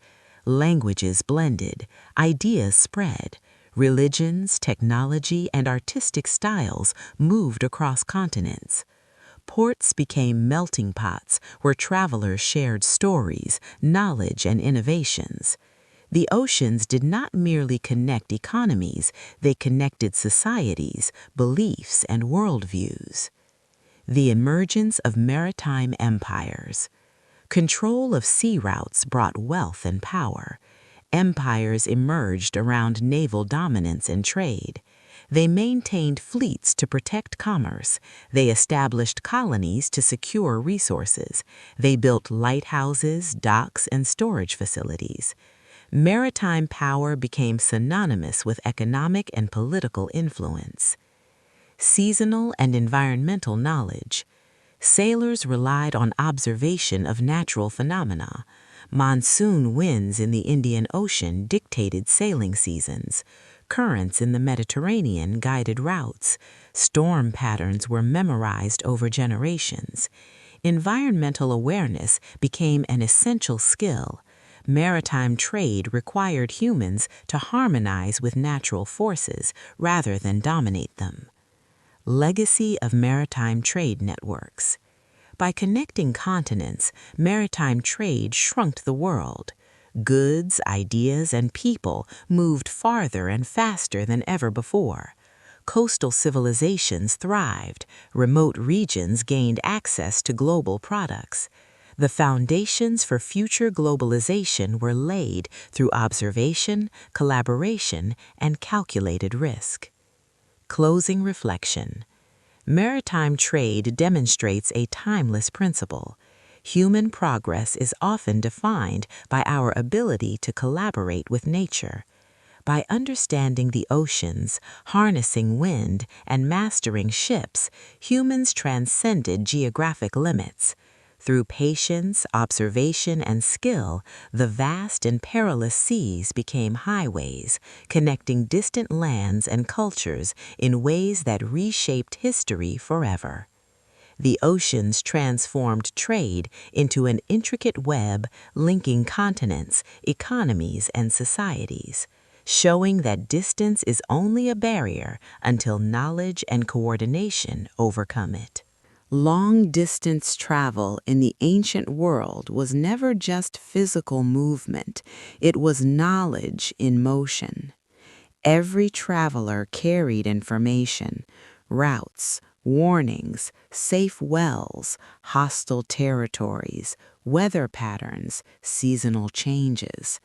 Without written maps for most of history, survival depended on what others had already learned. Knowledge was not stored in books, it lived in people. Caravan leaders memorized deserts like stories. Sailors memorized stars like prayers.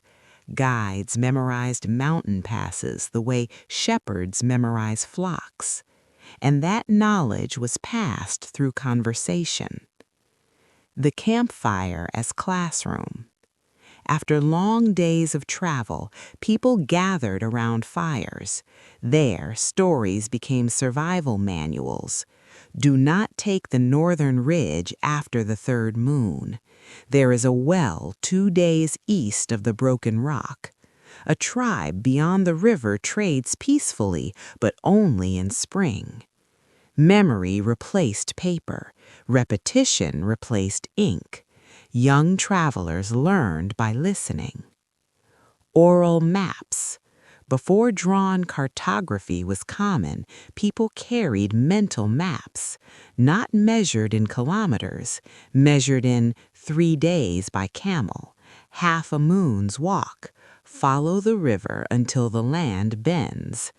These descriptions sound vague to us, but to trained travelers they were precise. Direction was taught using sunrise and sunset, mountain silhouettes, wind direction, smell of vegetation, position of constellations. The world was memorized in fragments and patterns. Trust and verification. Information could not always be trusted. Some travelers exaggerated danger. Others concealed profitable routes. Some simply misremembered. So knowledge was cross-checked. Caravans compared stories. Sailors confirmed star positions. Guides debated landmarks. Accuracy was life. A wrong well could mean death. Trade of information. Even when not trading goods, travelers traded news. They shared political shifts, road closures, bandit activity, seasonal changes, disease outbreaks. Information moved faster than goods. In this way, ancient travel created early communication networks long before formal messaging systems existed. Apprenticeship on the road. Young travelers did not immediately lead journeys. They apprenticed, they observed, they memorized terrain gradually. Mastery required repetition. One desert crossing did not make someone a guide. It took years, sometimes decades. Knowledge as power. Those who controlled knowledge of routes controlled movement. Guides were invaluable, navigators were respected, experienced caravan leaders commanded loyalty. Travel knowledge elevated social status. It was intellectual capital in a physical world. The fragility of memory. But knowledge was vulnerable. If a guide died unexpectedly, routes could vanish with them. If war blocked a path for a generation, collective memory faded. Travel knowledge required continuity. It required elders teaching youth. Without transmission, distance became dangerous again. Adaptation and discovery. Not all knowledge was inherited. Some routes were discovered by accident. A storm pushes a ship off course. A herd path becomes a shortcut. A river changes course. Travelers constantly adapted. Ancient travel was not static. It evolved with environment. The emotional weight of knowledge. Carrying route knowledge was heavy. Responsibility meant lives depended on memory. A leader who chose wrong felt the burden deeply. Travel was not only physical endurance, it was cognitive strain. Every decision mattered. Closing reflection. Ancient travel was sustained by human memory. Before maps, before GPS, before written atlases, the road lived in the mind. Knowledge passed from voice to voice, kept people alive across deserts, mountains, and seas. Distance was conquered not by strength alone, but by shared memory. Long-distance travel in the ancient world was not only a test of the body, it was a test of the mind. There were no countdown clocks, no maps with clear endpoints, no guarantee of arrival, only horizon and more horizon, the endless landscape. Imagine walking for weeks. The terrain barely changes. Sand, stone, sky, or endless sea. Water meeting water, no visible edge. Humans evolved in environments where boundaries were visible: forests, hills, villages, rivers. Ancient long-distance travel stripped away those familiar edges. Without landmarks, the mind can begin to feel untethered. Distance stops feeling measurable. Time stops feeling structured. The journey becomes abstract. The weight of uncertainty. Uncertainty is exhausting. Will the well be full? Will the wind change? Will the pass still be open? Will the guide remember correctly? Ancient travelers carried constant mental tension. Every step forward carried risk. Unlike modern travel, there was no immediate rescue, no quick return. Once committed, many journeys required weeks before turning back was even possible. That awareness changes how a person thinks. It sharpens caution, it deepens reflection, it also introduces fear. Isolation in motion. Even in caravans, isolation could exist. Travelers might walk side by side, yet feel internally distant. Long stretches of silence were common. the rhythm of footsteps, the creaking of leather straps, the breathing of animals. Repetition creates a trance-like state. Some travelers described feeling detached, as if watching themselves move through space. The mind drifts. Memories resurface. Regrets echo louder. Hopes feel fragile. Travel creates psychological space, and in that space, thoughts expand. The distortion of time. Without clocks or strict schedules, time was measured loosely by sun position, moon phases, fatigue, hunger. Days blurred together.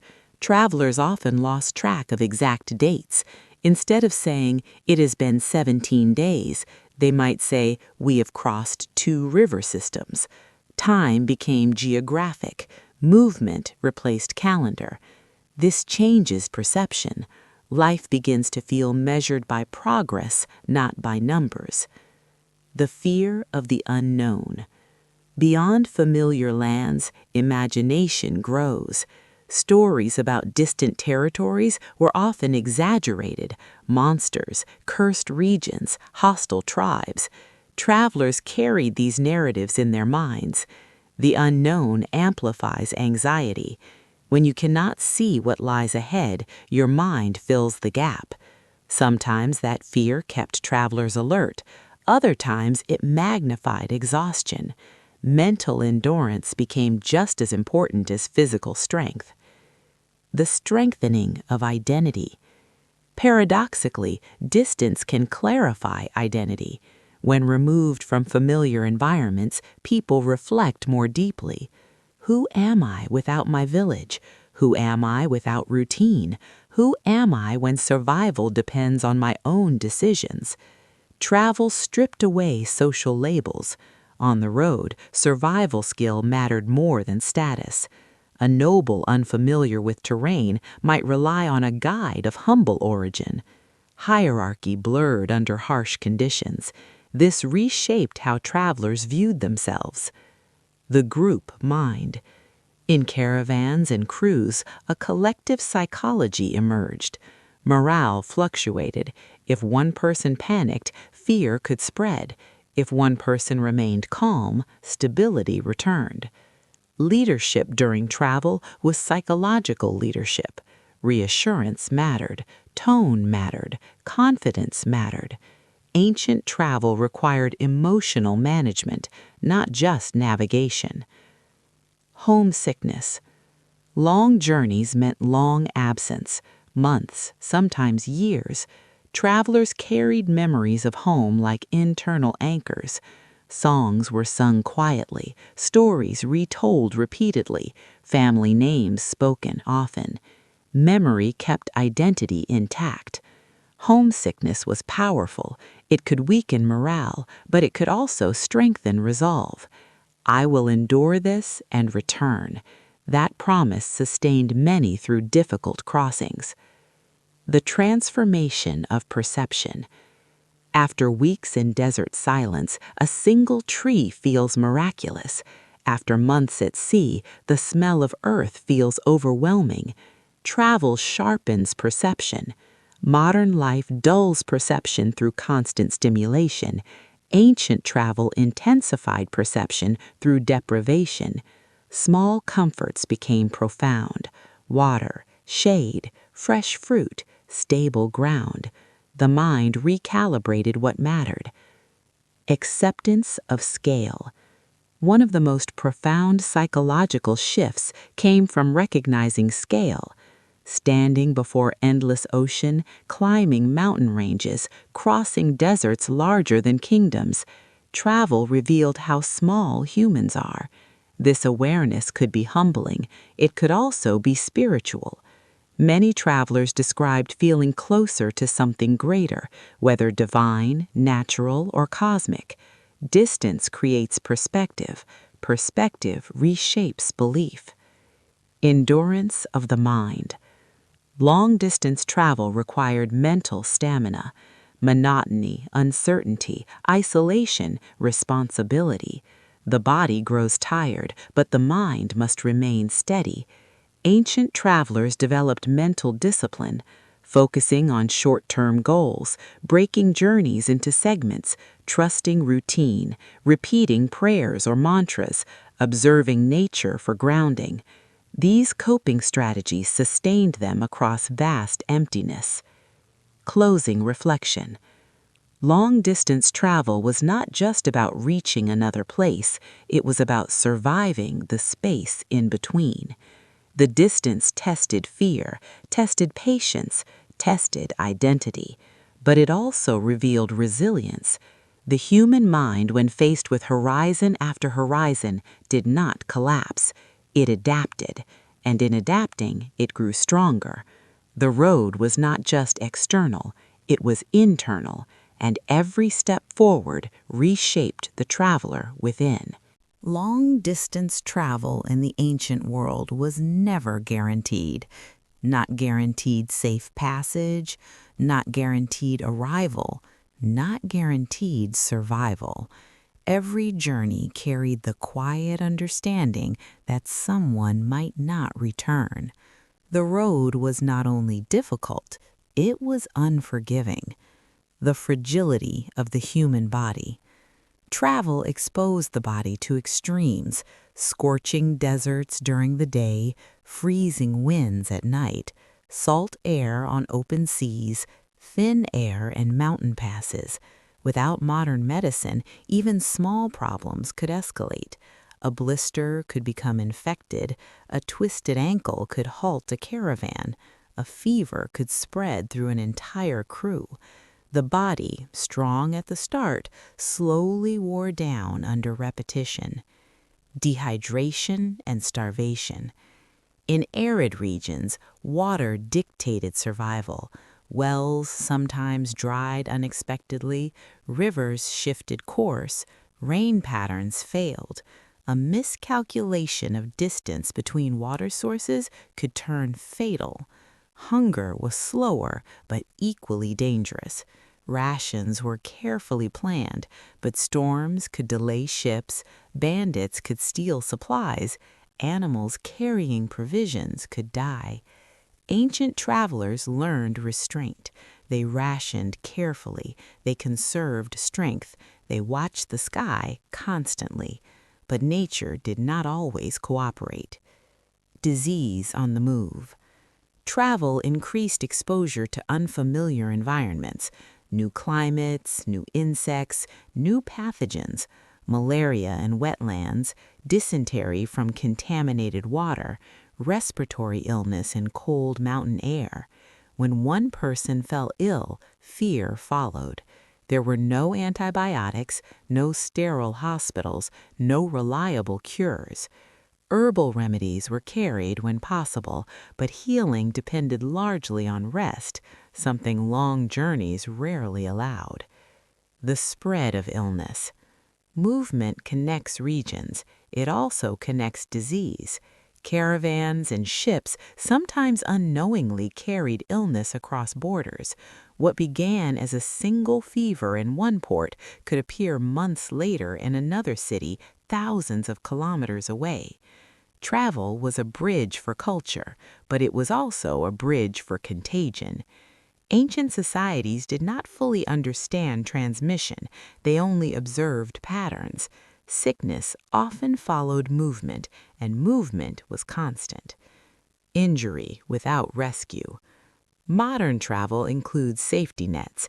Ancient travel did not. If someone broke a leg in a remote pass, evacuation was nearly impossible. Caravans had to make difficult decisions. Could they carry the injured? Would slowing down endanger everyone? Was it safer to leave someone behind with limited supplies? These choices were brutal. Survival sometimes demanded detachment. The road forced moral weight onto leaders. Animal loss. Pack animals were lifelines: camels, horses, donkeys, oxen. If animals died, supplies diminished, transportation slowed, morale weakened. Animals required care and water just like humans. Their loss could mean collapse of the entire journey. Travelers depended not only on each other, but on the endurance of the animals beside them. Burial on the road. Not everyone completed the journey. When death occurred, rituals varied. In deserts, graves were shallow. In mountains, stones marked the place. At sea, bodies were committed to water. Sometimes markers were placed. Sometimes the road erased all trace. Travel meant accepting impermanence. There was rarely the luxury of long mourning. The group had to continue. The living had to move. Psychological toll of mortality. Watching a companion weaken changes a group. Silence grows heavier. Footsteps sound different. Laughter fades. Mortality on the road reminded travelers of their vulnerability. Each cough felt louder. Each ache felt suspicious. Fear can spread faster than illness. Leaders had to maintain calm, reassure, encourage. Movement itself became medicine. Stopping too long meant despair. Improvised medicine. Ancient travelers were resourceful. They carried dried herbs, oils, bandages made of cloth, knowledge of basic wound cleaning. Some caravans included individuals skilled in healing. Sailors learned to set bones. Nomads knew which plants reduced fever. Medicine was practical, observational, passed down through experience. It was rarely perfect, but it was better than nothing. Acceptance of risk. Despite danger, people continued to travel. Why? Because the journey mattered. Trade, exploration, pilgrimage, diplomacy, survival. The risk was weighed against necessity. Ancient people understood something modern society often forgets. Life has always involved danger. Avoiding all risk meant stagnation. Movement required courage. Resilience through hardship. Those who survived long journeys were transformed. Their tolerance for discomfort increased. Their awareness of fragility deepened. They learned water is precious, health is temporary, life is uncertain. This awareness reshaped values. Comfort became gratitude. Arrival became celebration. Survival itself felt sacred. The silent calculation. Before departure, many travelers knew the odds. Some would not return. Yet they stepped forward anyway. That quiet acceptance defined ancient travel. Not reckless bravery, but informed courage. Closing reflection.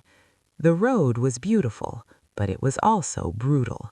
Illness, injury, and mortality were woven into every long-distance journey. Yet humanity did not retreat from the horizon. They adapted. They cared for one another. They endured loss. Ancient travel reveals a powerful truth. Movement is fragile, but resilience is stronger. Even when the road claimed lives, it did not stop the will to move. And so humanity continued forward. Long-distance travel in the ancient world did not simply mean movement. It meant separation. When someone left home, they stepped into silence. There were no letters that arrived quickly, no reliable updates, no reassurance beyond memory. Leaving meant stepping beyond the known world and beyond the daily presence of those you loved. And sometimes that absence lasted years. The meaning of home. In ancient societies, home was not just a building, it was identity. Home meant family lineage, shared land, familiar rituals, recognizable faces, predictable rhythms of life. Most people lived and died within the same region. To leave that space was extraordinary. It meant stepping outside the structure that defined who you were. The weight of the first night away. The first night away from home often felt the heaviest. Familiar sounds were gone. no known voices in the distance, no childhood landmarks, no familiar smells. Instead, wind across open land, unfamiliar stars, different accents in nearby conversations. The absence of the familiar sharpens awareness. Travelers often described the first nights as restless. Sleep does not come easily when everything around you feels unknown. Distance without communication. Today, distance can feel small. In the ancient world, distance meant true silence. If something happened at home, a birth, a death, a conflict, the traveler would not know. If something happened to the traveler, family would not know. Uncertainty lived in both directions. This created a quiet tension that never fully disappeared. The slow transformation of memory. As weeks turned into months, memory began to soften. The exact sound of a loved one's voice faded slightly. The layout of streets blurred. Small details became harder to recall. Travelers sometimes feared forgetting, so they repeated memories deliberately. They told stories about home to companions. They spoke family names aloud. They described landscapes in detail. Memory became preservation. Building temporary belonging. Humans adapt. Even while longing for home, travelers formed temporary communities. Caravans became surrogate families. Ship crews developed bonds forged in hardship. Shared danger accelerated trust. Meals were shared, stories exchanged, inside jokes formed. These temporary groups provided emotional stability. Yet everyone knew when the journey ended, these bonds might dissolve. Ancient travel created layered identities, home identity and road identity. Homesickness. Homesickness was not weakness, it was natural. Some felt it immediately, others only after months. It could appear suddenly, triggered by a familiar scent, a type of food, a song sung by someone far from their homeland. Homesickness carried physical symptoms: restlessness, irritability, deep quiet, sudden tears. But it also fueled endurance. I must survive this journey so I can return. Hope of reunion strengthened resolve. The fear of being forgotten. Travelers feared not only forgetting, but being forgotten. Years away could change social dynamics. Children grow, parents age, communities shift. Would their place still exist? Would their role remain? Ancient societies were structured. Absence could weaken position. Travel required trust that home would still accept you. The acceptance of change. Long absence guarantees change. The traveler changes, home changes. When you leave for years, you cannot return as the same person. Exposure to different landscapes, languages, customs reshapes perspective. Travelers gained new skills, new beliefs, new tolerance for difference. Sometimes they returned feeling unfamiliar in their own village. That disorientation was subtle, a quiet realization that the world is larger than home, and that once you have seen that scale, you cannot unsee it. The possibility of never returning. Some departures were made with unspoken understanding. There was risk.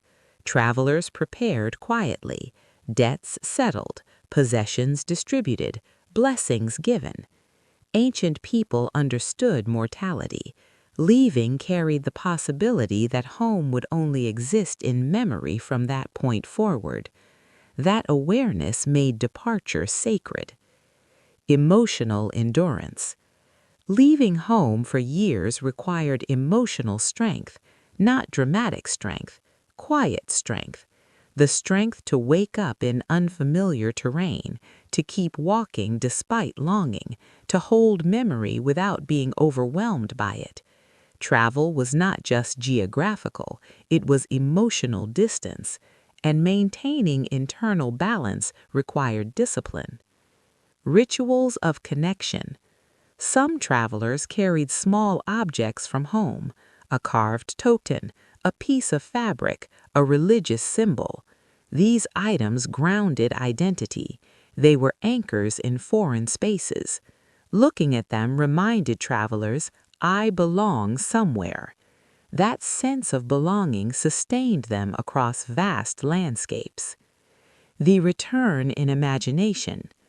Many travelers imagined the return long before it happened. They pictured the reunion, the road into the village, the embrace. This mental rehearsal provided comfort. It created a future to move towards. Without that imagined return, distance might feel unbearable. Hope structured endurance. Closing reflection. Leaving home for years in the ancient world was not casual. It was a profound act of courage. It meant accepting silence, accepting uncertainty, accepting transformation. Distance tested love, tested memory, tested identity. Yet humans chose to leave, not because separation was easy, but because the journey mattered. And in that choice, we see something deeply human, the ability to hold longing in one hand and possibility in the other. After months, sometimes years, the horizon finally changes. The traveler recognizes a mountain outline, a bend in the river, a familiar tree line. Home is near. But return is not as simple as arrival, because while the traveler has been moving through distant lands, home has been moving too.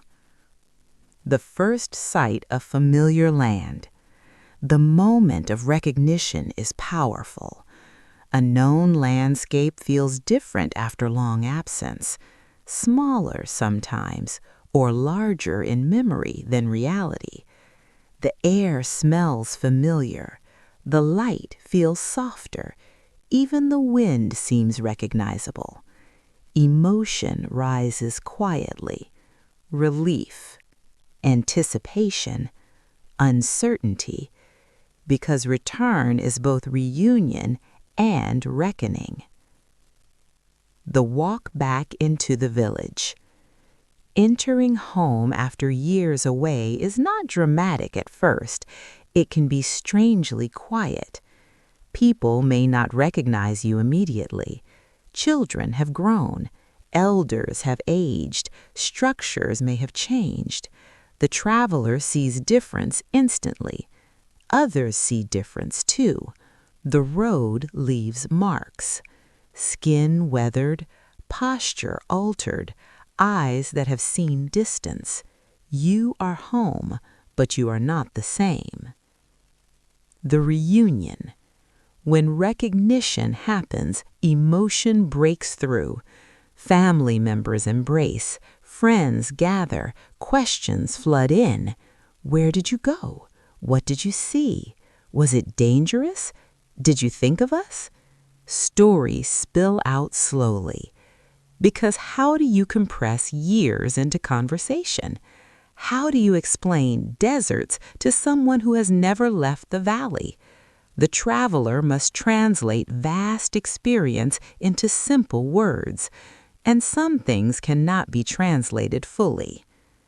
The invisible distance. Even in reunion, there can be quiet distance. The traveler carries memories no one else shares.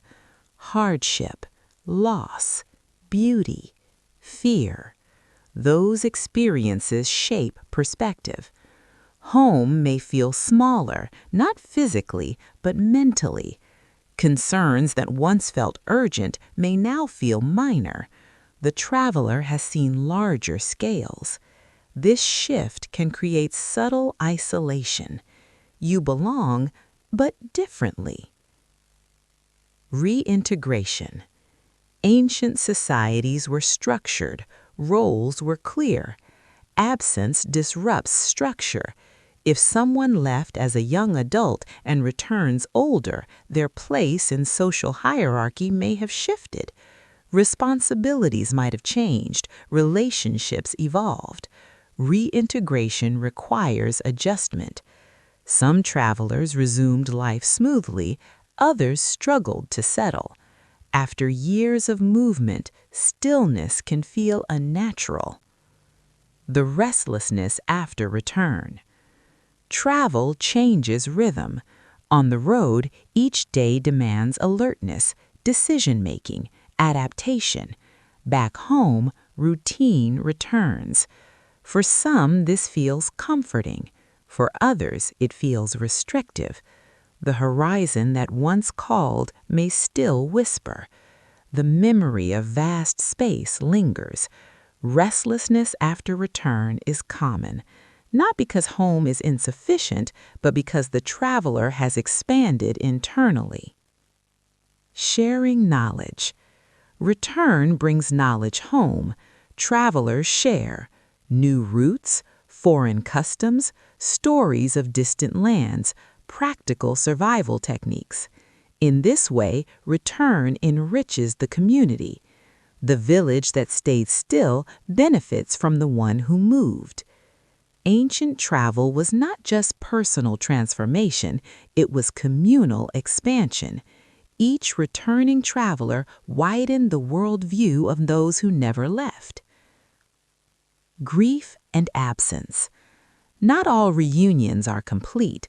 Sometimes someone has died during the traveler's absence. A parent, a sibling, a friend. Grief delayed becomes complex. The traveler must mourn events that happened long ago. Time does not pause for absence. Return can carry joy and sorrow simultaneously. The subtle shift in identity. Before leaving, identity was simple: daughter, son, farmer, merchant's apprentice. After return, identity holds more layers: traveler, survivor, witness. These layers cannot be removed.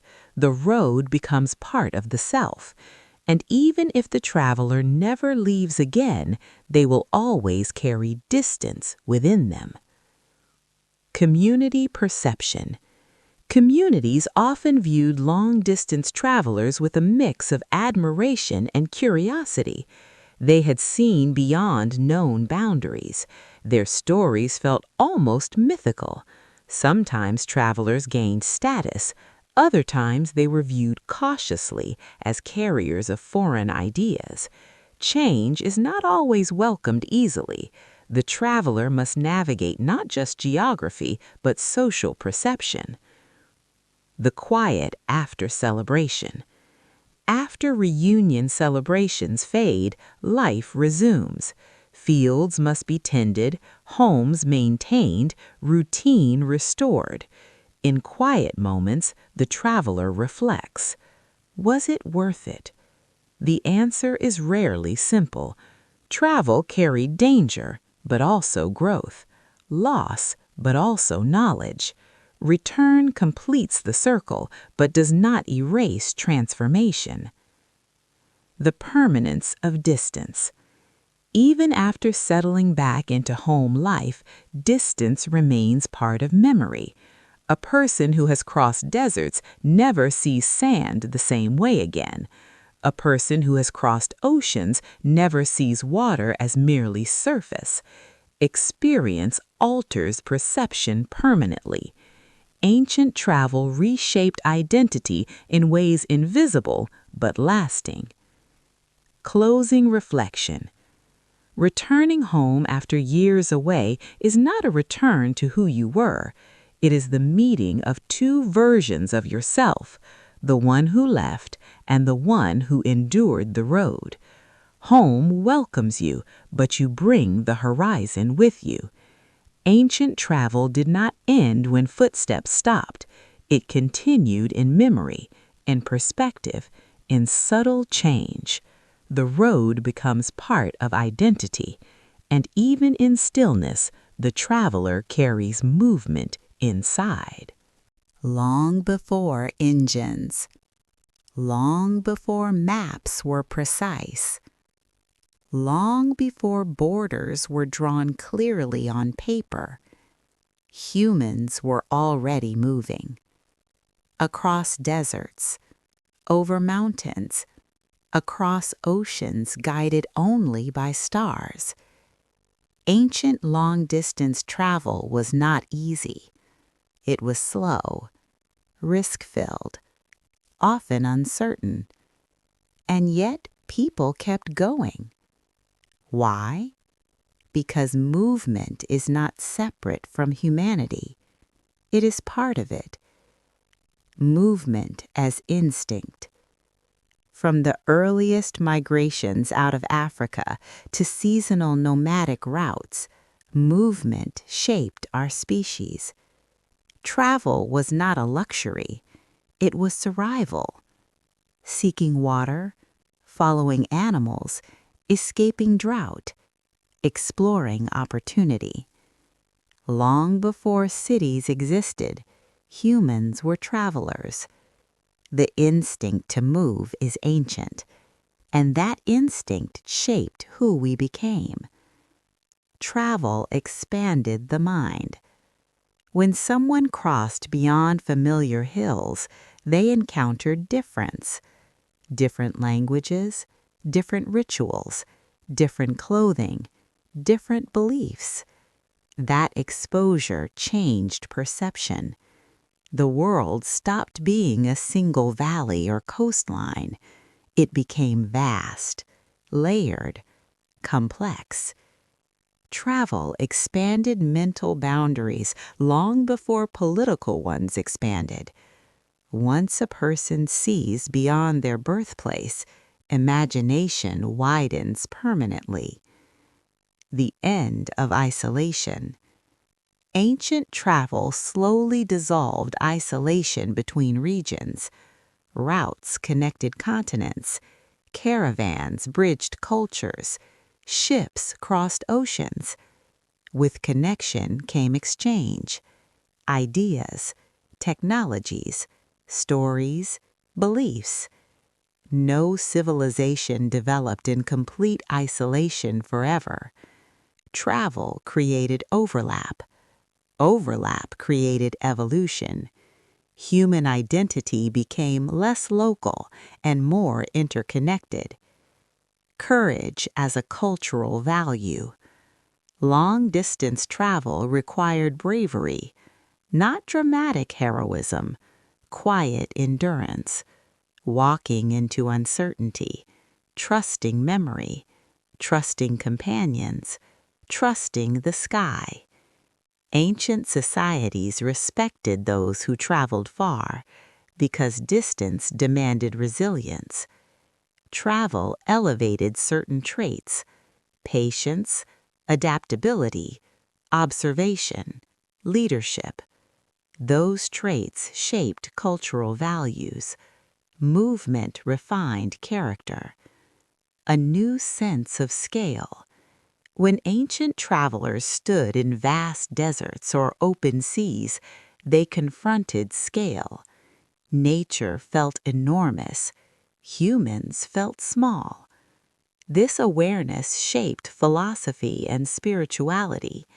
Many religious and mythological traditions were influenced by journeys, pilgrimages, sacred mountains, sacred rivers. Travel exposed people to landscapes that inspired awe, and awe reshapes identity. It humbles, it deepens thought, it encourages reflection on one's place in the world. The creation of shared humanity. When travelers realized that distant people also loved their families, feared loss, celebrated harvests, told stories, it softened division. Differences existed, but similarities emerged too. Travel revealed that humanity was broader than tribe or village. This realization planted seeds of shared identity. Not just us, but people. Adaptation became strength. Long-distance travel required adaptation to climate, to food, to language, to terrain. Those who adapted survived. Over generations, this flexibility strengthened societies. Travelers brought back innovations, new farming techniques, navigation strategies, craft methods. Movement prevented stagnation. It kept civilizations dynamic. The psychological legacy. Even today, modern humans carry ancient travel instincts. We feel curiosity toward the unknown. We feel restlessness in confinement. We feel growth when exposed to new environments. The ancient road shaped our psychology. Exploration became associated with possibility. Risk became associated with expansion. That mindset still drives discovery. The internal journey. Perhaps the most lasting impact of ancient travel was internal. Travel forced introspection, long silence, open horizon, unpredictable conditions. These environments create self-awareness. Who are you without routine, without recognition, without familiar structure? Ancient travel answered that question repeatedly, and in answering it, people discovered resilience within themselves. The legacy that remains. Today, we travel faster, safer, more predictably, but the foundation was built by those who walked slowly into uncertainty. Every modern map traces over ancient memory. Every treed route overlays older footpaths. Every border once was simply open terrain. Ancient travel shaped human networks, ideas, and identity. It proved that distance can be crossed, that unfamiliar land can become known, that fear can be managed, that endurance transforms people. Stillness after movement. And yet, after all movement, there is stillness. After the journey, after the crossing, after the return. Ancient travelers eventually stopped walking, but the change remained. They carried the horizon inside them. They had seen how large the world was, and how small, yet capable, they were within it. Final reflection. How ancient people traveled long distances is not just a story about roads, ships, and caravans. It is a story about human expansion. Expansion of geography, expansion of culture, expansion of identity. Movement reshaped humanity, not through speed, but through persistence. Each step across sand, each star read correctly, each mountain crossed. Travel made humans more aware, more connected, more adaptable. And in many ways, we are still walking that road.